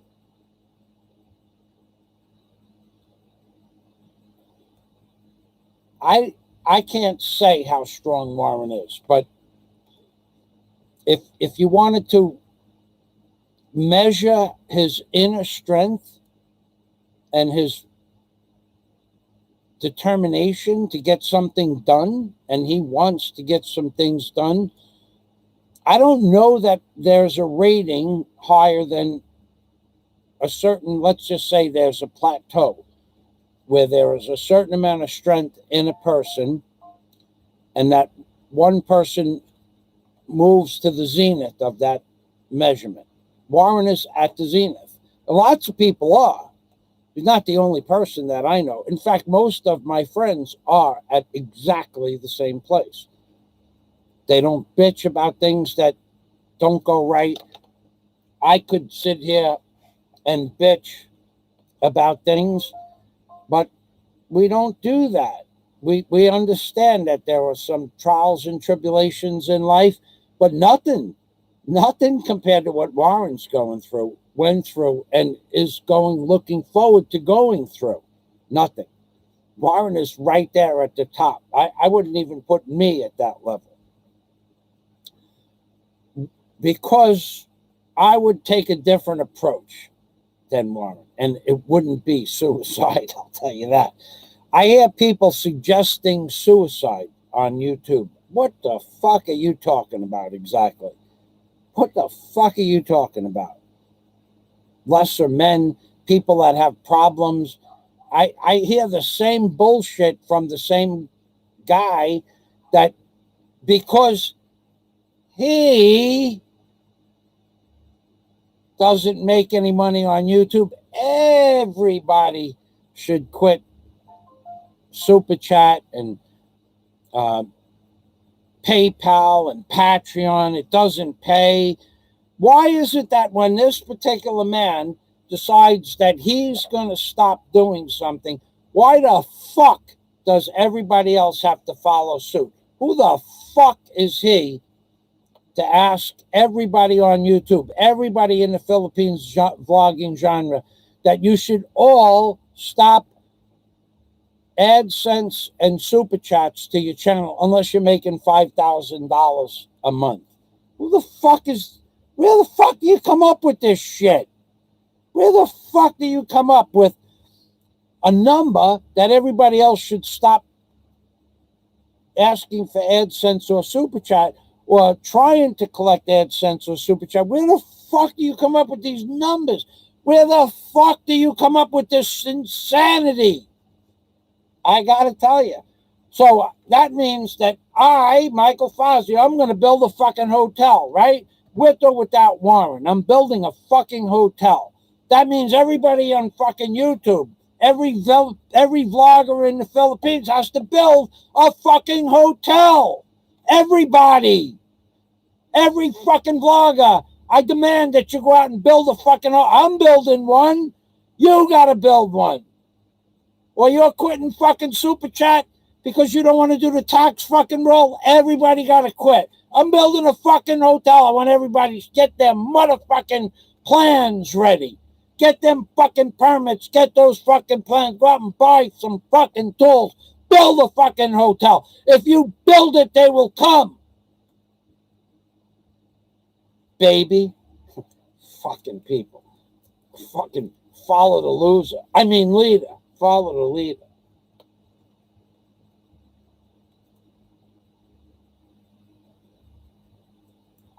Scott Warren says, I'm very happy in my shoes, even with all the burdens I have at the moment. That's an understatement. Warren says, I'm in lust with Chi. Or is that I'm in bust, B-U-S-T.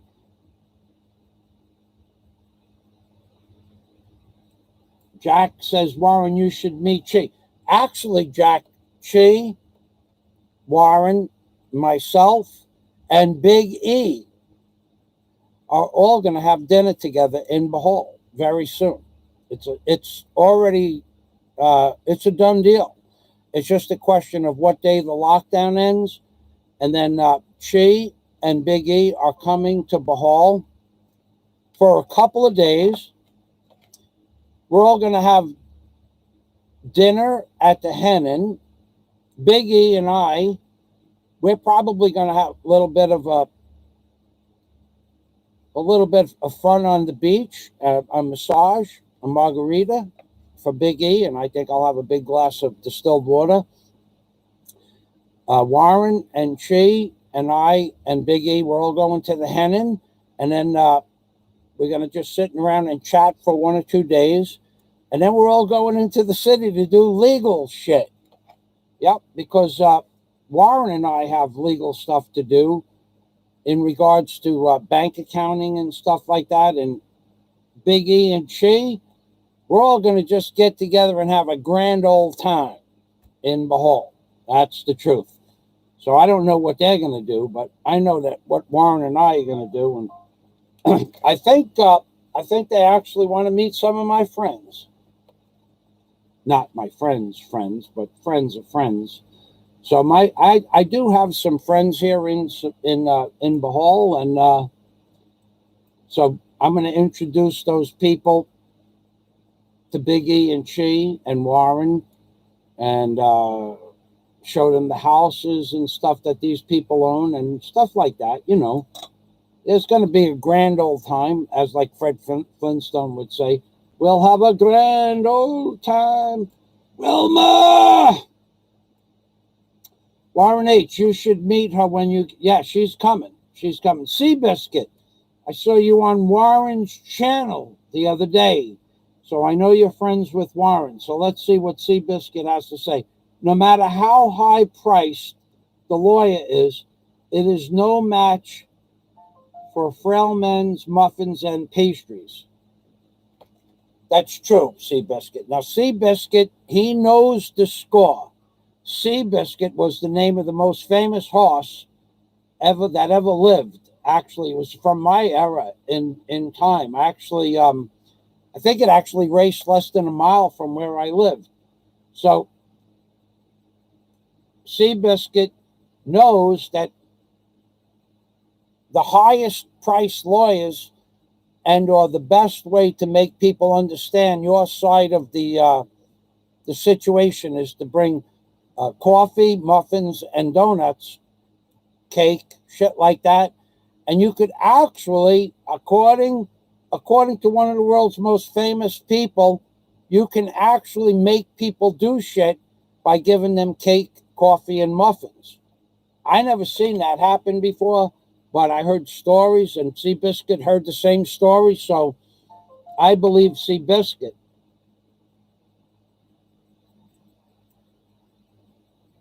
Warren says, when you control the NBI, you have it all. And that is a reference to Seabiscuit given the police in certain parts of the Philippines.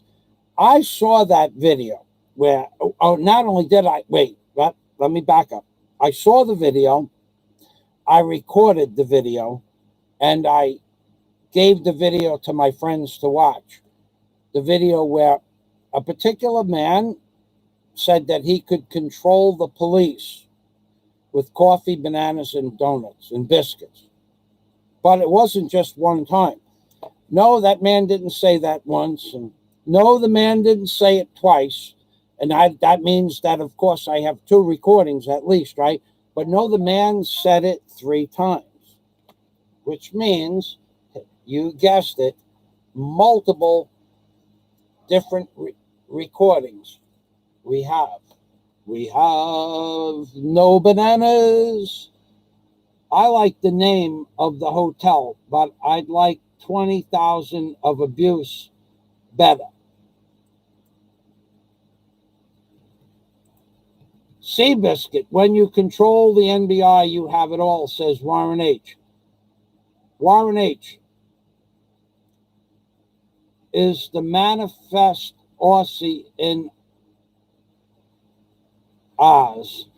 I heard testosterone injects Warren to get stronger.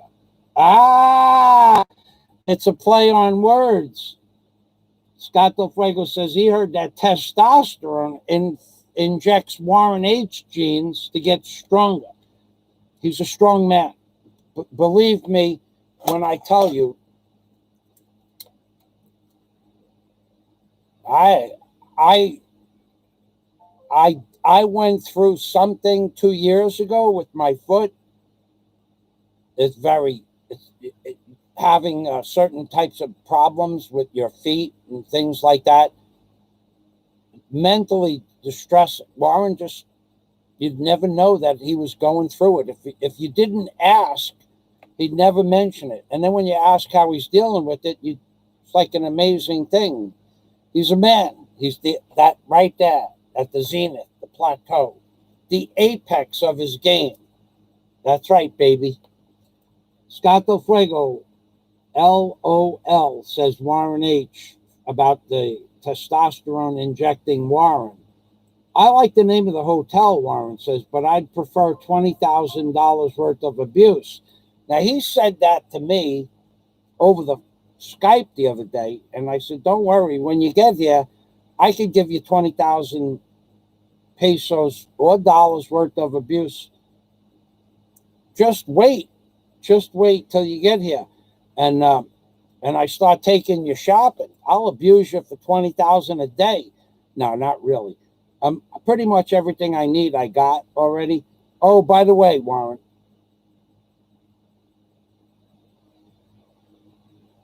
I got the. I'll tell you later. I got the other thing that we were talking about.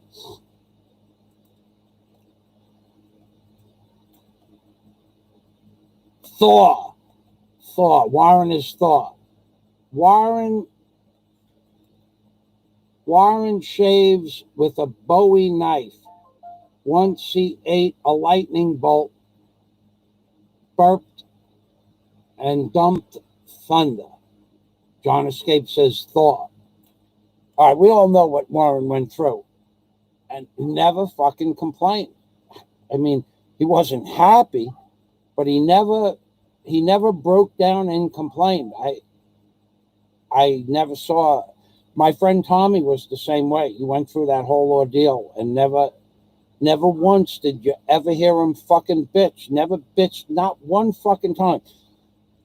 Isn't it amazing? There are some amazing men out there. Scott Del Fuego, who told you my manly secrets? LOL. Seabiscuit says, Warren, how freaking hilarious was it to see him hire 2 adult men to clean a fucking window air conditioning unit? Now the AC is loud as fuck. Goes to show knowing how to use tools makes men. First of all right, I think I know who you're talking about. You don't take the motherfucking cooling radiator off the motherfucking air conditioner to clean the fucking fans. You don't do that. They're not a fucking person. I have worked and cleaned and installed and uninstalled air conditioners and took them home and put new ones in and cleaned them. I have never, ever in my entire fucking life ever seen a guy take the radiator off of the air conditioner, the heat exchanger. Never one fucking time ever to clean the fan. You just drop soapy water in and you blow it out with a pressure washer or a blower. But you never take the fucking fan off, the water cool, the coolant off there.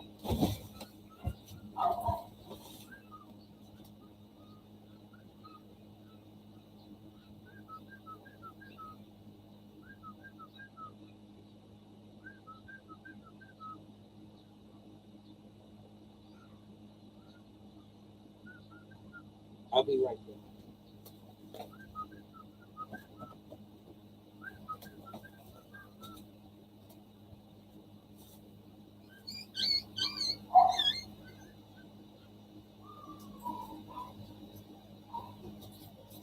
I'm coming. Hold on. I got something I got to do.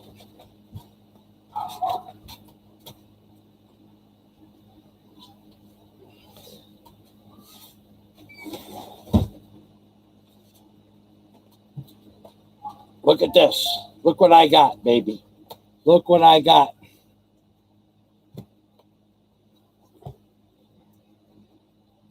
Look at this. I got 4 of these bad boys. Hello, lovers. Brutus, come on out here.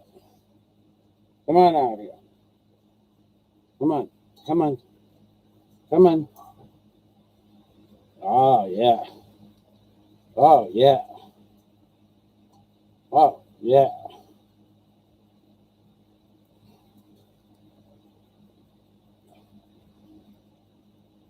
No. Where you going? This one is a climber. This one has always been climbing. Come on. Come on.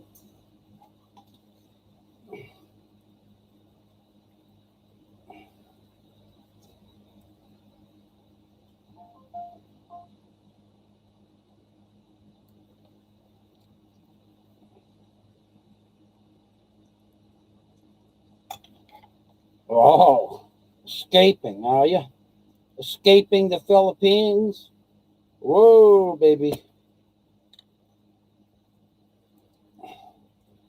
The one with this one here, the finger on the head, that's Brutus. And this one over here is Brutus. They're both Brutus. They're both Brutuses. This is the one he's a growler, but this one is a biter. And the other ones are crying. I got to bring them back. They're a group thing, but all 4 of them wouldn't fit in here. Anybody want a puppy? Anybody want a puppy? I had 8. I have 4. I'm looking to have 0, but they love me, and they're actually quite. I trained them in less than a week to come to my whistle, number 1, and number 2, to when it's time to eat, they have a special. I give them a special signal, and they come right away. Right, you guys? Okay, they're hearing their brothers and sister out there.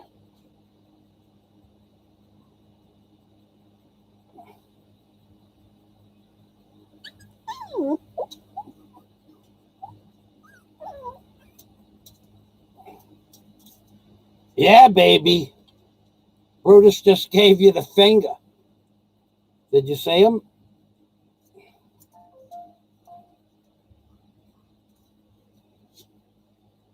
Yeah, that's just what I wanted for puppies.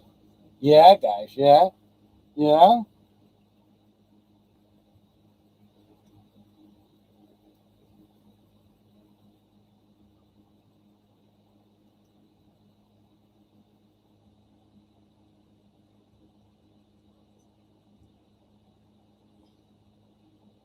Oh my God. Brutus just put his paw on my chin, and he has urine oil on his paw. I can feel it encroaching on my chin. And he has fecal matter on his paw. I can feel it. Did you clean your paws? Did you clean your paws before you touched my face? Did you see Brutus? He just put his urine oil paws on my face. I saw him do that. I felt it. I could feel the urine oil on my chin. Brutus, didn't I talk to you about that? Didn't I talk to you about that? He's taking the urine oil off my face now. Yeah. Yeah, baby. Good Brutus. Cleaning up after himself. Pretty soon he'll learn how to use the blower. Okay, you want to go back out? Huh? They like it outside. I got them. I made an ingress and an egress. They go visit the neighbors. The neighbors feed them, or they come for food in the morning. I feed them. Then I let them out in the day. They come back. They're already Philippine dogs. They already come and go, but they stop barking at night. They used to bark all night, but now I gave them orders. No barking, no whining, no scratching at the door. I give them food right before I go to sleep. And then they sleep for like 4 or 5 hours. And then by that time, I wake up and give them more food. Right, guys? Yeah. They love you. They're a couple of potheads, I tell you. Potheads.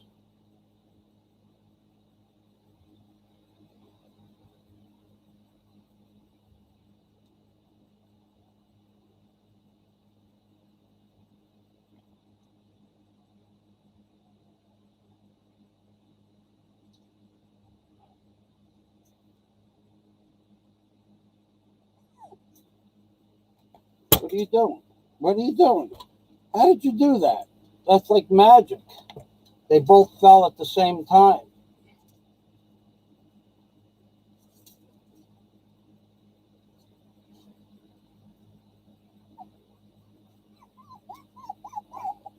All right, give me a minute. I got to put them back. Want a puppy? Anybody want a puppy?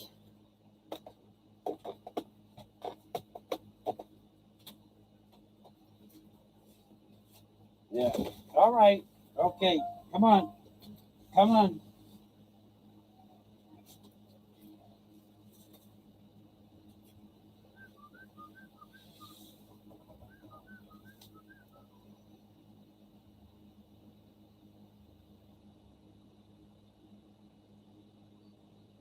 Hello. Hello. Hello.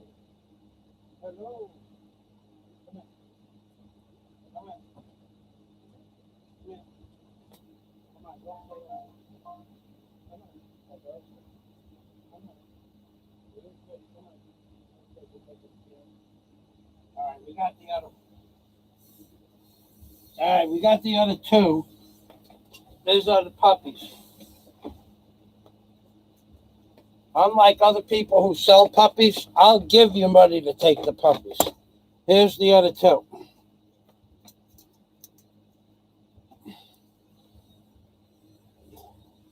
Now this one here, this one won't let anybody touch her except me. I think somebody dropped her. Hello, lover. I think somebody dropped one. I don't think the children take the puppies during the day, and then at night they bring them back. And I think somebody dropped the little girl. You're all right?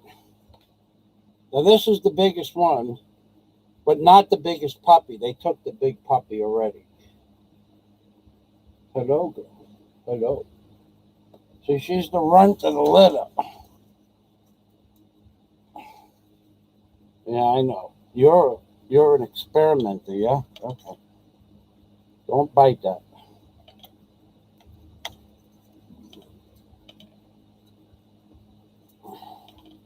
No, not the keyboard.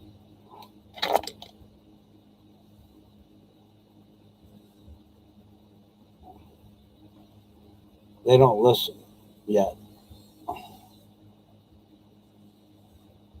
Yeah, this one wouldn't come anywhere near a person. About a week ago, boy, this one Where this one only would come for food, but now it's okay. Yeah, more. I get this one just flipped off that guy, right?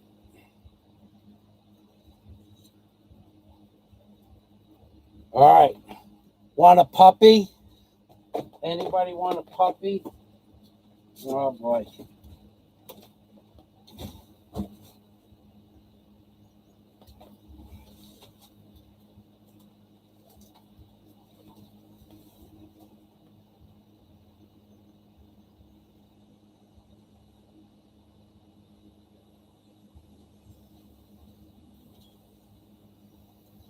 All righty. Now, yeah, baby. Anybody want a puppy with urine oil on their paws? Libre.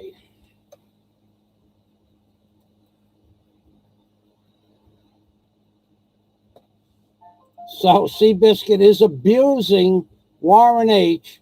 How freaking hilarious was it to see him hire two adult men to clean a 35-pound air conditioner, Seabiscuit? That air conditioner doesn't even weigh 35 pounds, by the way. And now the AC is broke.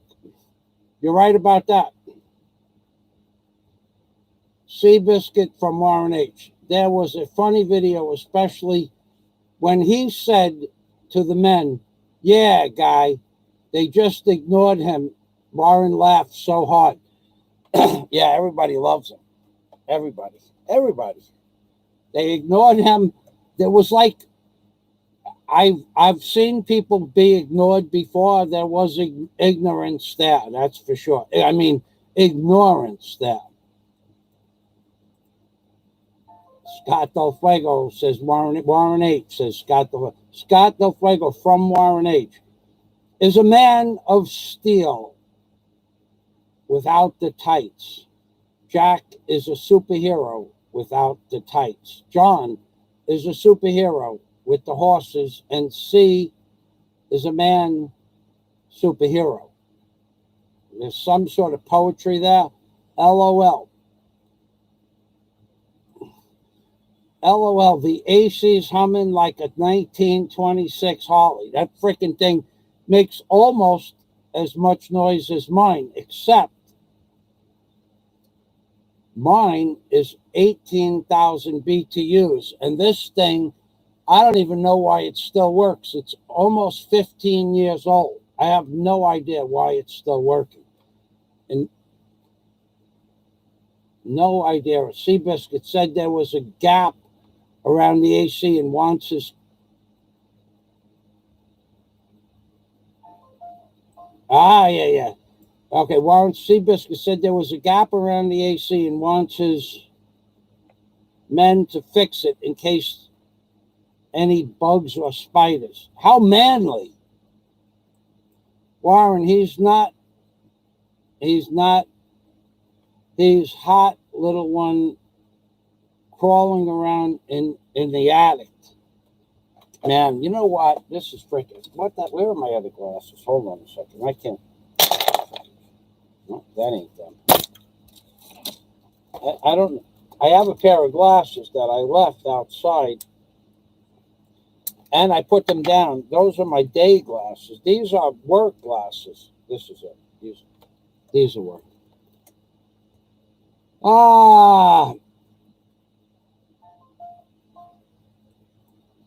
His aircon squeaks louder than it does to YouTube, than he does on YouTube.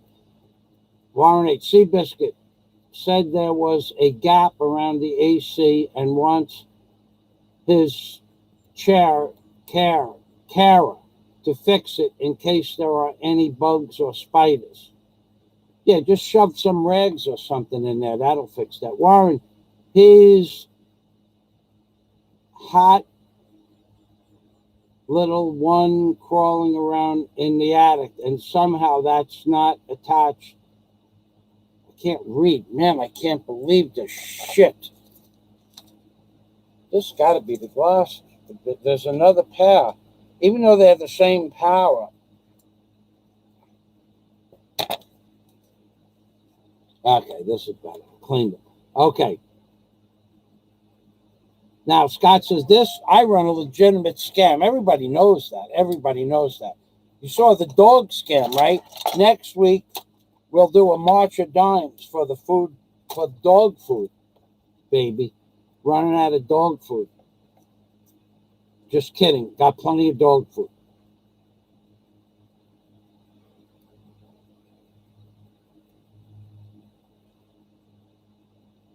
Warren's got lust. He's got lust for cheese bust. There's no bakako now.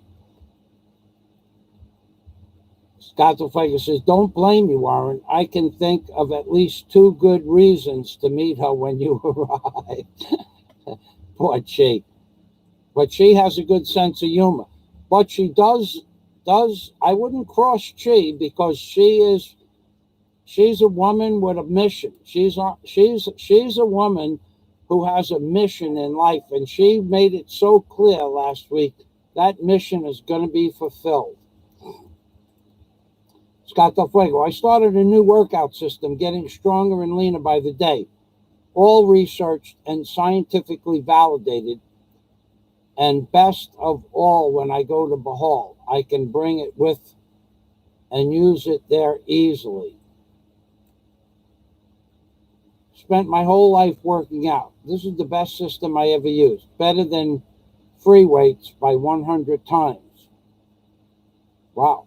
Okay, I'm looking forward to that. Seabiscuit says he did not notice a gang of teenagers in his home robbing him, but he's sure rats aren't getting into the living area. Oh my God.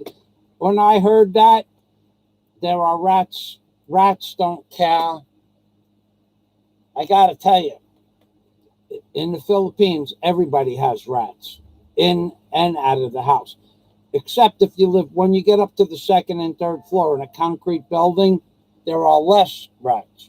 But they climb up through the pipe chases, and there's still rats, even on the 10th floor, 20th floor.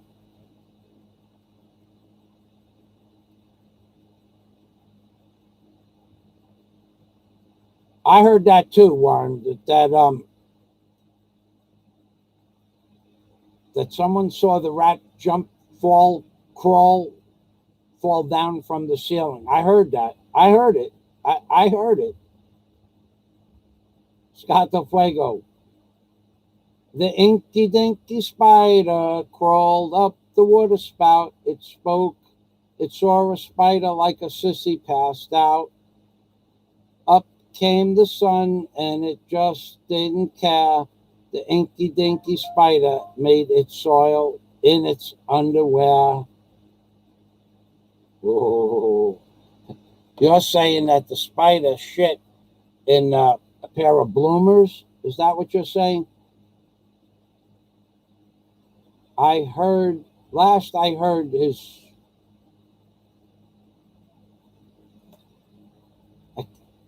I'm having trouble with I don't know if it's YouTube or it's me. I got a vacant apartment in Bangkok, says Jack Thompson, but it will cost him money because I need to pay to have the unit fumigated first before he gets there, of course. This is really freaking complicated to go to the Philippines. That's true, Scott. That's one of the reasons I wanted to share that shit with you. You cannot come back.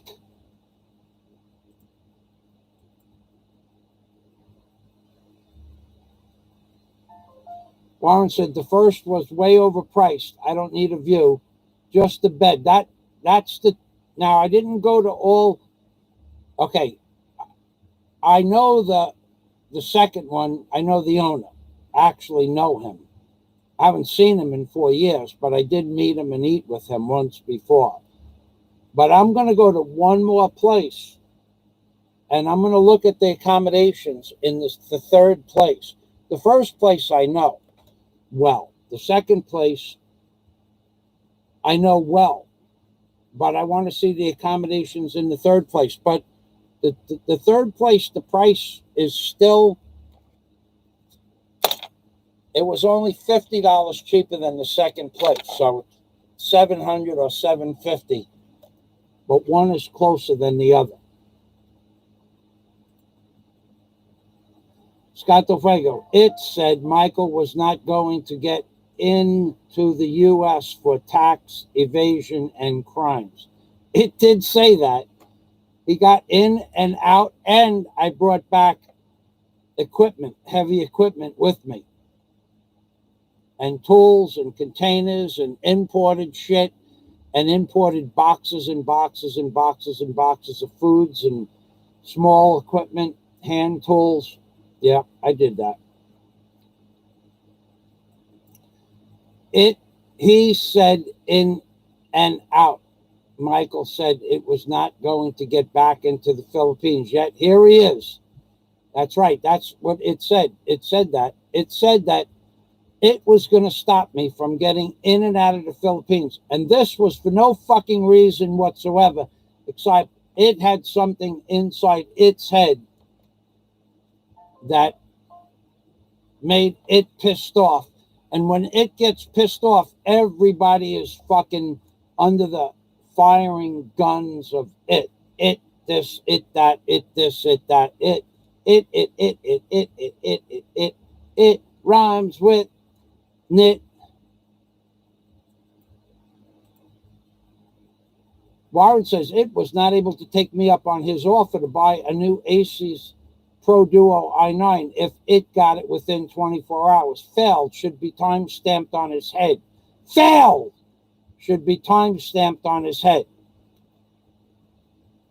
It equals intellectually terrible. It.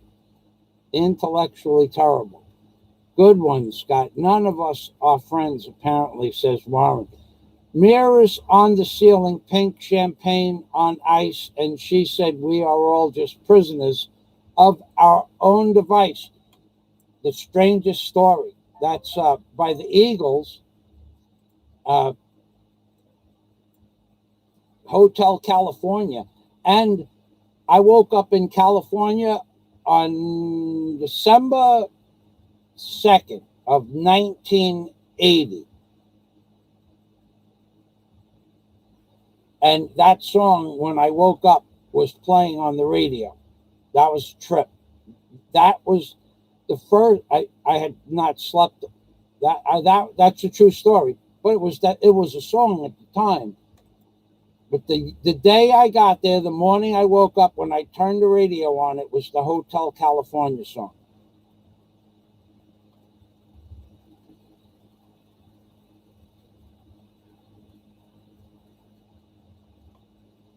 Real men don't need a fancy, over-comfortable home.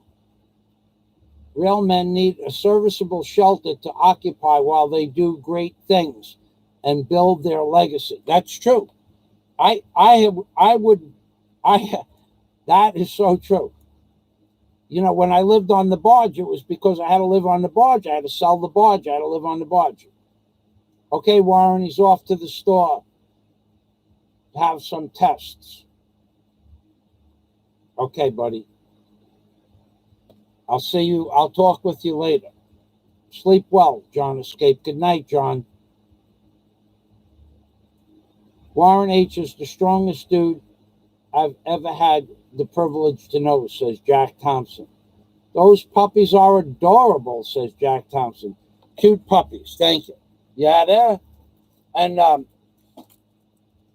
got to tell you, they trained really easy. I got them, no matter where they are, they will come when I give them a certain signal. Of course, I utilize food as part of that signal, but before they get the food, I will play with them for about, I don't know, I think anywhere from 3 to 10 minutes. Depends on how playful they want to get. But they know that the food is right in front of their face, just above their head where they can't get to it. So when I call them, now they know two things. They know, one, they're going to get fed because the food is there and they can smell it. And the second thing they know is that it's time to play. So, and they all like playing. They all love playing with the toes and sitting on the feet and going upside down. They like rolling down. I got a piece of Shack Shake plywood out there that I put them on with it's got the plastic laminated side on it, and they can't they can't stay on it. So they slide down backwards and sideways and they roll down to the bottom. It's funny to watch them. I got some videos. I'll have to get a video of that. That's just a new trick. All right, so anybody have a question? Scott, it looks like Mr. Duterte is gonna possibly open things up at the end of the month for the local people to go back to work, but no one knows about the airline reservations. Certainly no one knows about the quarantine procedures right now. They don't give us any information here. I don't think they know what the information is. So but if you want to look up any information about the Philippines, let me put it in the description box. The name of the best paper that speaks English in the Philippines is called Phil, Philstar, Philstar. Philstar Papers. Philstar Paper, Paper. Okay? Philstar, Philstar, not Start.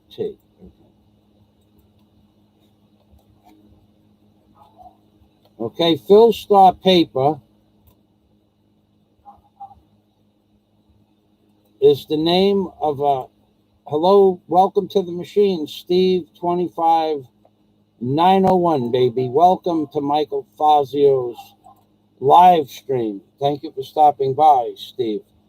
This is the name of, and this is for anybody.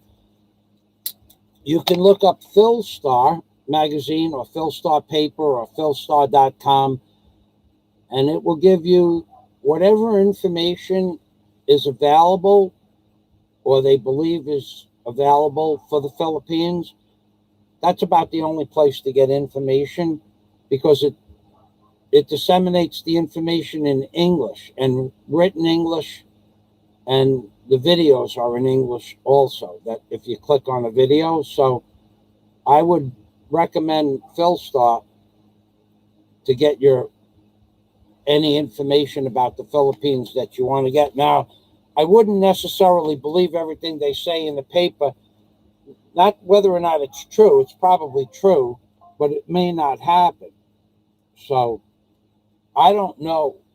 I don't follow what they say in the paper, but I do know that I've called up the Manila Embassy Immigration, and I've called up the immigration in Bohol, not Cebu, but in Bohol, because I know that the immigration in Bohol is open because I was there last Thursday. But no one answers the phone. It just rings. And when it doesn't ring, it says you have to call back later. It's busy. Or it's busy, call back later. But no one answers the phone now 8 days. So I went with the information I had. I could be wrong. I don't know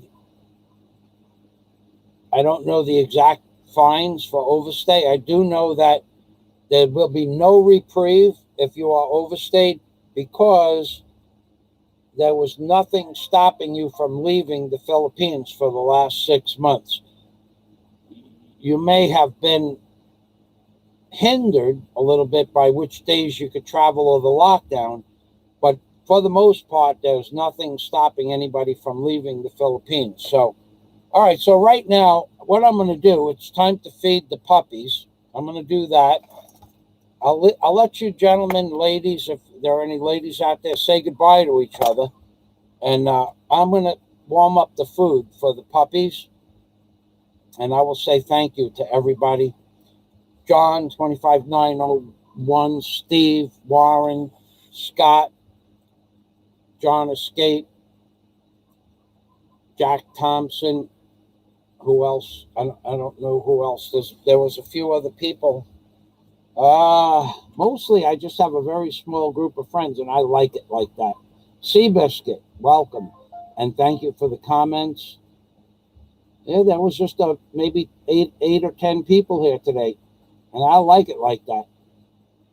Just have a nice little conversation. And what we should do is show the rainbow. It's a rainbow, flashing colors on the screen. There is blue and there is green. I see it on my screen. And then we have blue and green and more green and more green. And then we have blue and green and blue to you. Salamat. There was more. I missed one, but it must have just got hung up. Thank you very much, everybody. Salamat. And we have 7 people watching. That's the first time I looked at that number. I don't usually look at the screen. I don't care how many people are watching. I don't care if anybody watches. I'm going to do what I'm going to do because I'm going to do it because I like doing what I do. Right now, I'm going to go out and feed the puppies. It's time to play, baby. It's their playtime. The last thing I wanted was, but the good news is last week there was eight dogs, 8. And I said to the neighbors, if anybody wants these dogs, they can come and take them at any time of the day or night. And just knock on my door and I'll give them to you if you want them. And so 4 of them disappeared right away. And now I have 4 left. But being that they're well mannered and they don't bark anymore, you don't hear them barking. They were squeaking before because their mother just went by the fence. She don't feed them anymore. And when the mother goes by the fence, she stopped feeding them. So when they see her, they smell her, they whine. And that I know that whine. That's what they were whining for before. All right, so that's it. Say goodbye. Thank you, everybody. Oh. How many people are still here? Maybe next time I'll show you how to blow the rice off the plate. Unless somebody wants to see it. I could do it. I'm gonna show you how to clean the plate, the food off the plate with the blower. Hold on. Okay, ready? All right, so here's the blower. There's the Hitachi 1/5 horsepower blower.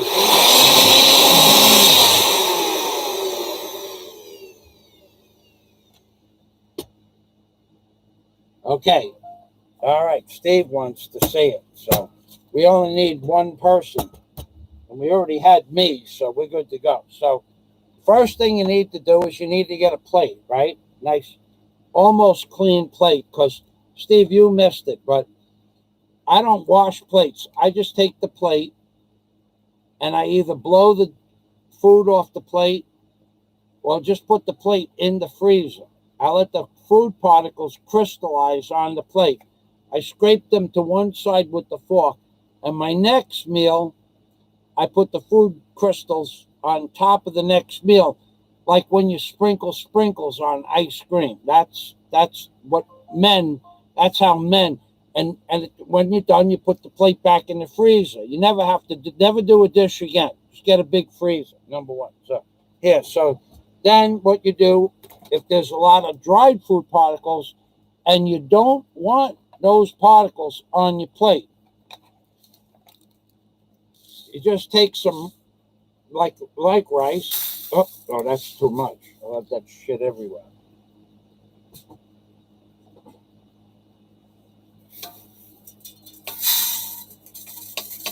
Okay. That's even too much even.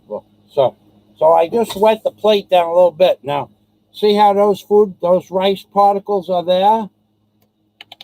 See those rice particles right there? See how they're stuck on the plate? That happens, like after dinner, the food just gets stuck a little bit on the plate, right? Well, with this high pressure Hitachi blower, never worry about food particles on the plates before you put them in the refrigerator, because with the Hitachi blower, you could just take the thing like this, right? Where should I blow them? I think I'll blow them. Well, you see the food, right? There's the food. Okay. What you do, we'll just blow it this way. I don't want to blow it onto the computer.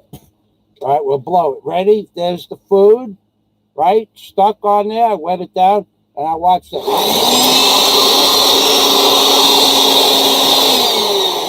And then no more. It's gone. It's gone. It's all gone. Now this plate is ready with no food particles and no crumbs. It's ready to go straight into the freezer now.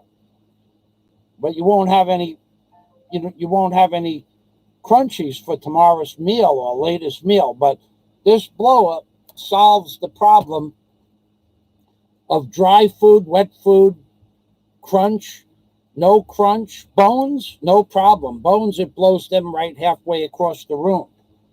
Yeah, baby. So this is, and now I don't have to worry about nothing, because what happens is this plate, you just put this right in the freezer.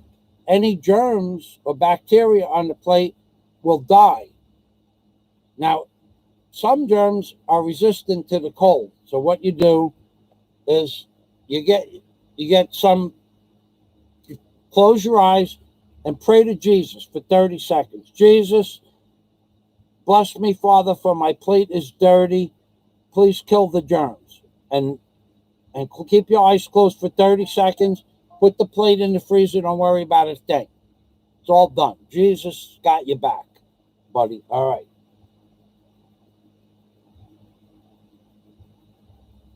That's right. Steve, don't listen, Steve. This is the show. My show is the show that you always come away from my show learning something. This is like the learning channel. I am like the learning channel. So don't fret, and don't belittle yourself.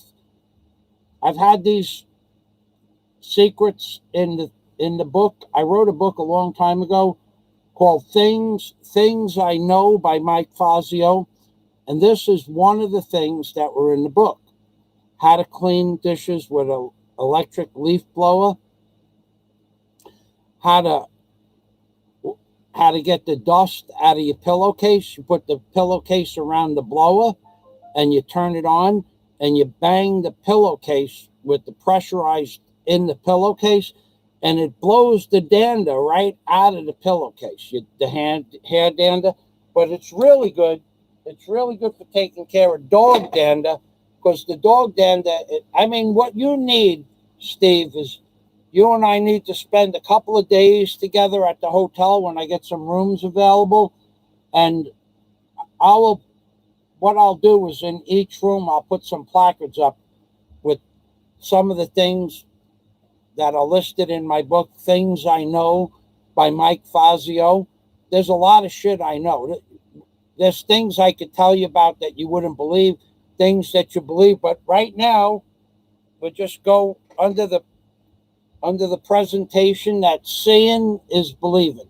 You saw the rice, you saw the water on the plate, you saw the rice sticking to the water on the plate, and then you saw me blow the rice into the middle of my room behind me. Now I got to open up the door and the window and get some cross ventilation and blow the rice outside the room. Otherwise, I'll be bringing rice into my bed between my toes at night, and I hate when that happens.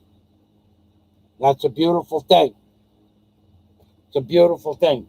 So, ladies and gentlemen, it's a beautiful thing, says Steve 25901. You heard it here first. Maybe I'll just do an entire series on cleaning, because there are other things. Keeping the fork and the spoon clean. You never have to wash another water. You just keep a 1-quart Chinese soap container in the sink, and you just let them soak. You don't ever have to clean them. Then every couple of days, every day, the next day, you take them out and you rinse them off. But you got to keep them. If something dries up, that's the best way. I mean, you can't blow a fork off because you'll be forked. But you can keep them wet and moist, and then the stuff comes right off. You can't put them in the freezer, because then what happens is the next time you're eating something, it cakes up on the roughest part of the fork or the spoon. You got to keep that wet. But it's all underneath the title of Things I Know by Mike Fazio. And that's it, ladies and gentlemen. Thanks for watching. Okay, I'm being Permy from Michael Fazio in the Philippines, baby. Let's give everybody a tune-up just to let them know the power of the blower. Ready?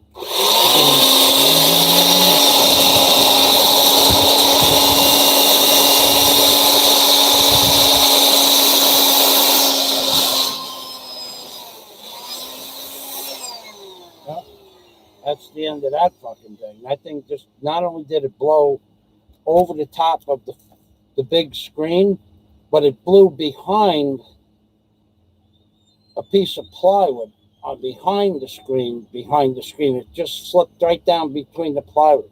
I have to get another piece of that shit. That was good shit. Ready? Give everybody a little blowjob. Ready? You guys ready?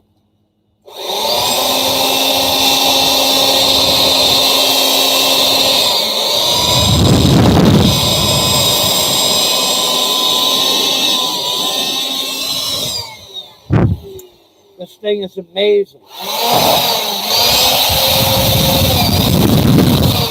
Whoa. Whoa. It blows everything. I am so freaking smart, it's unbelievable.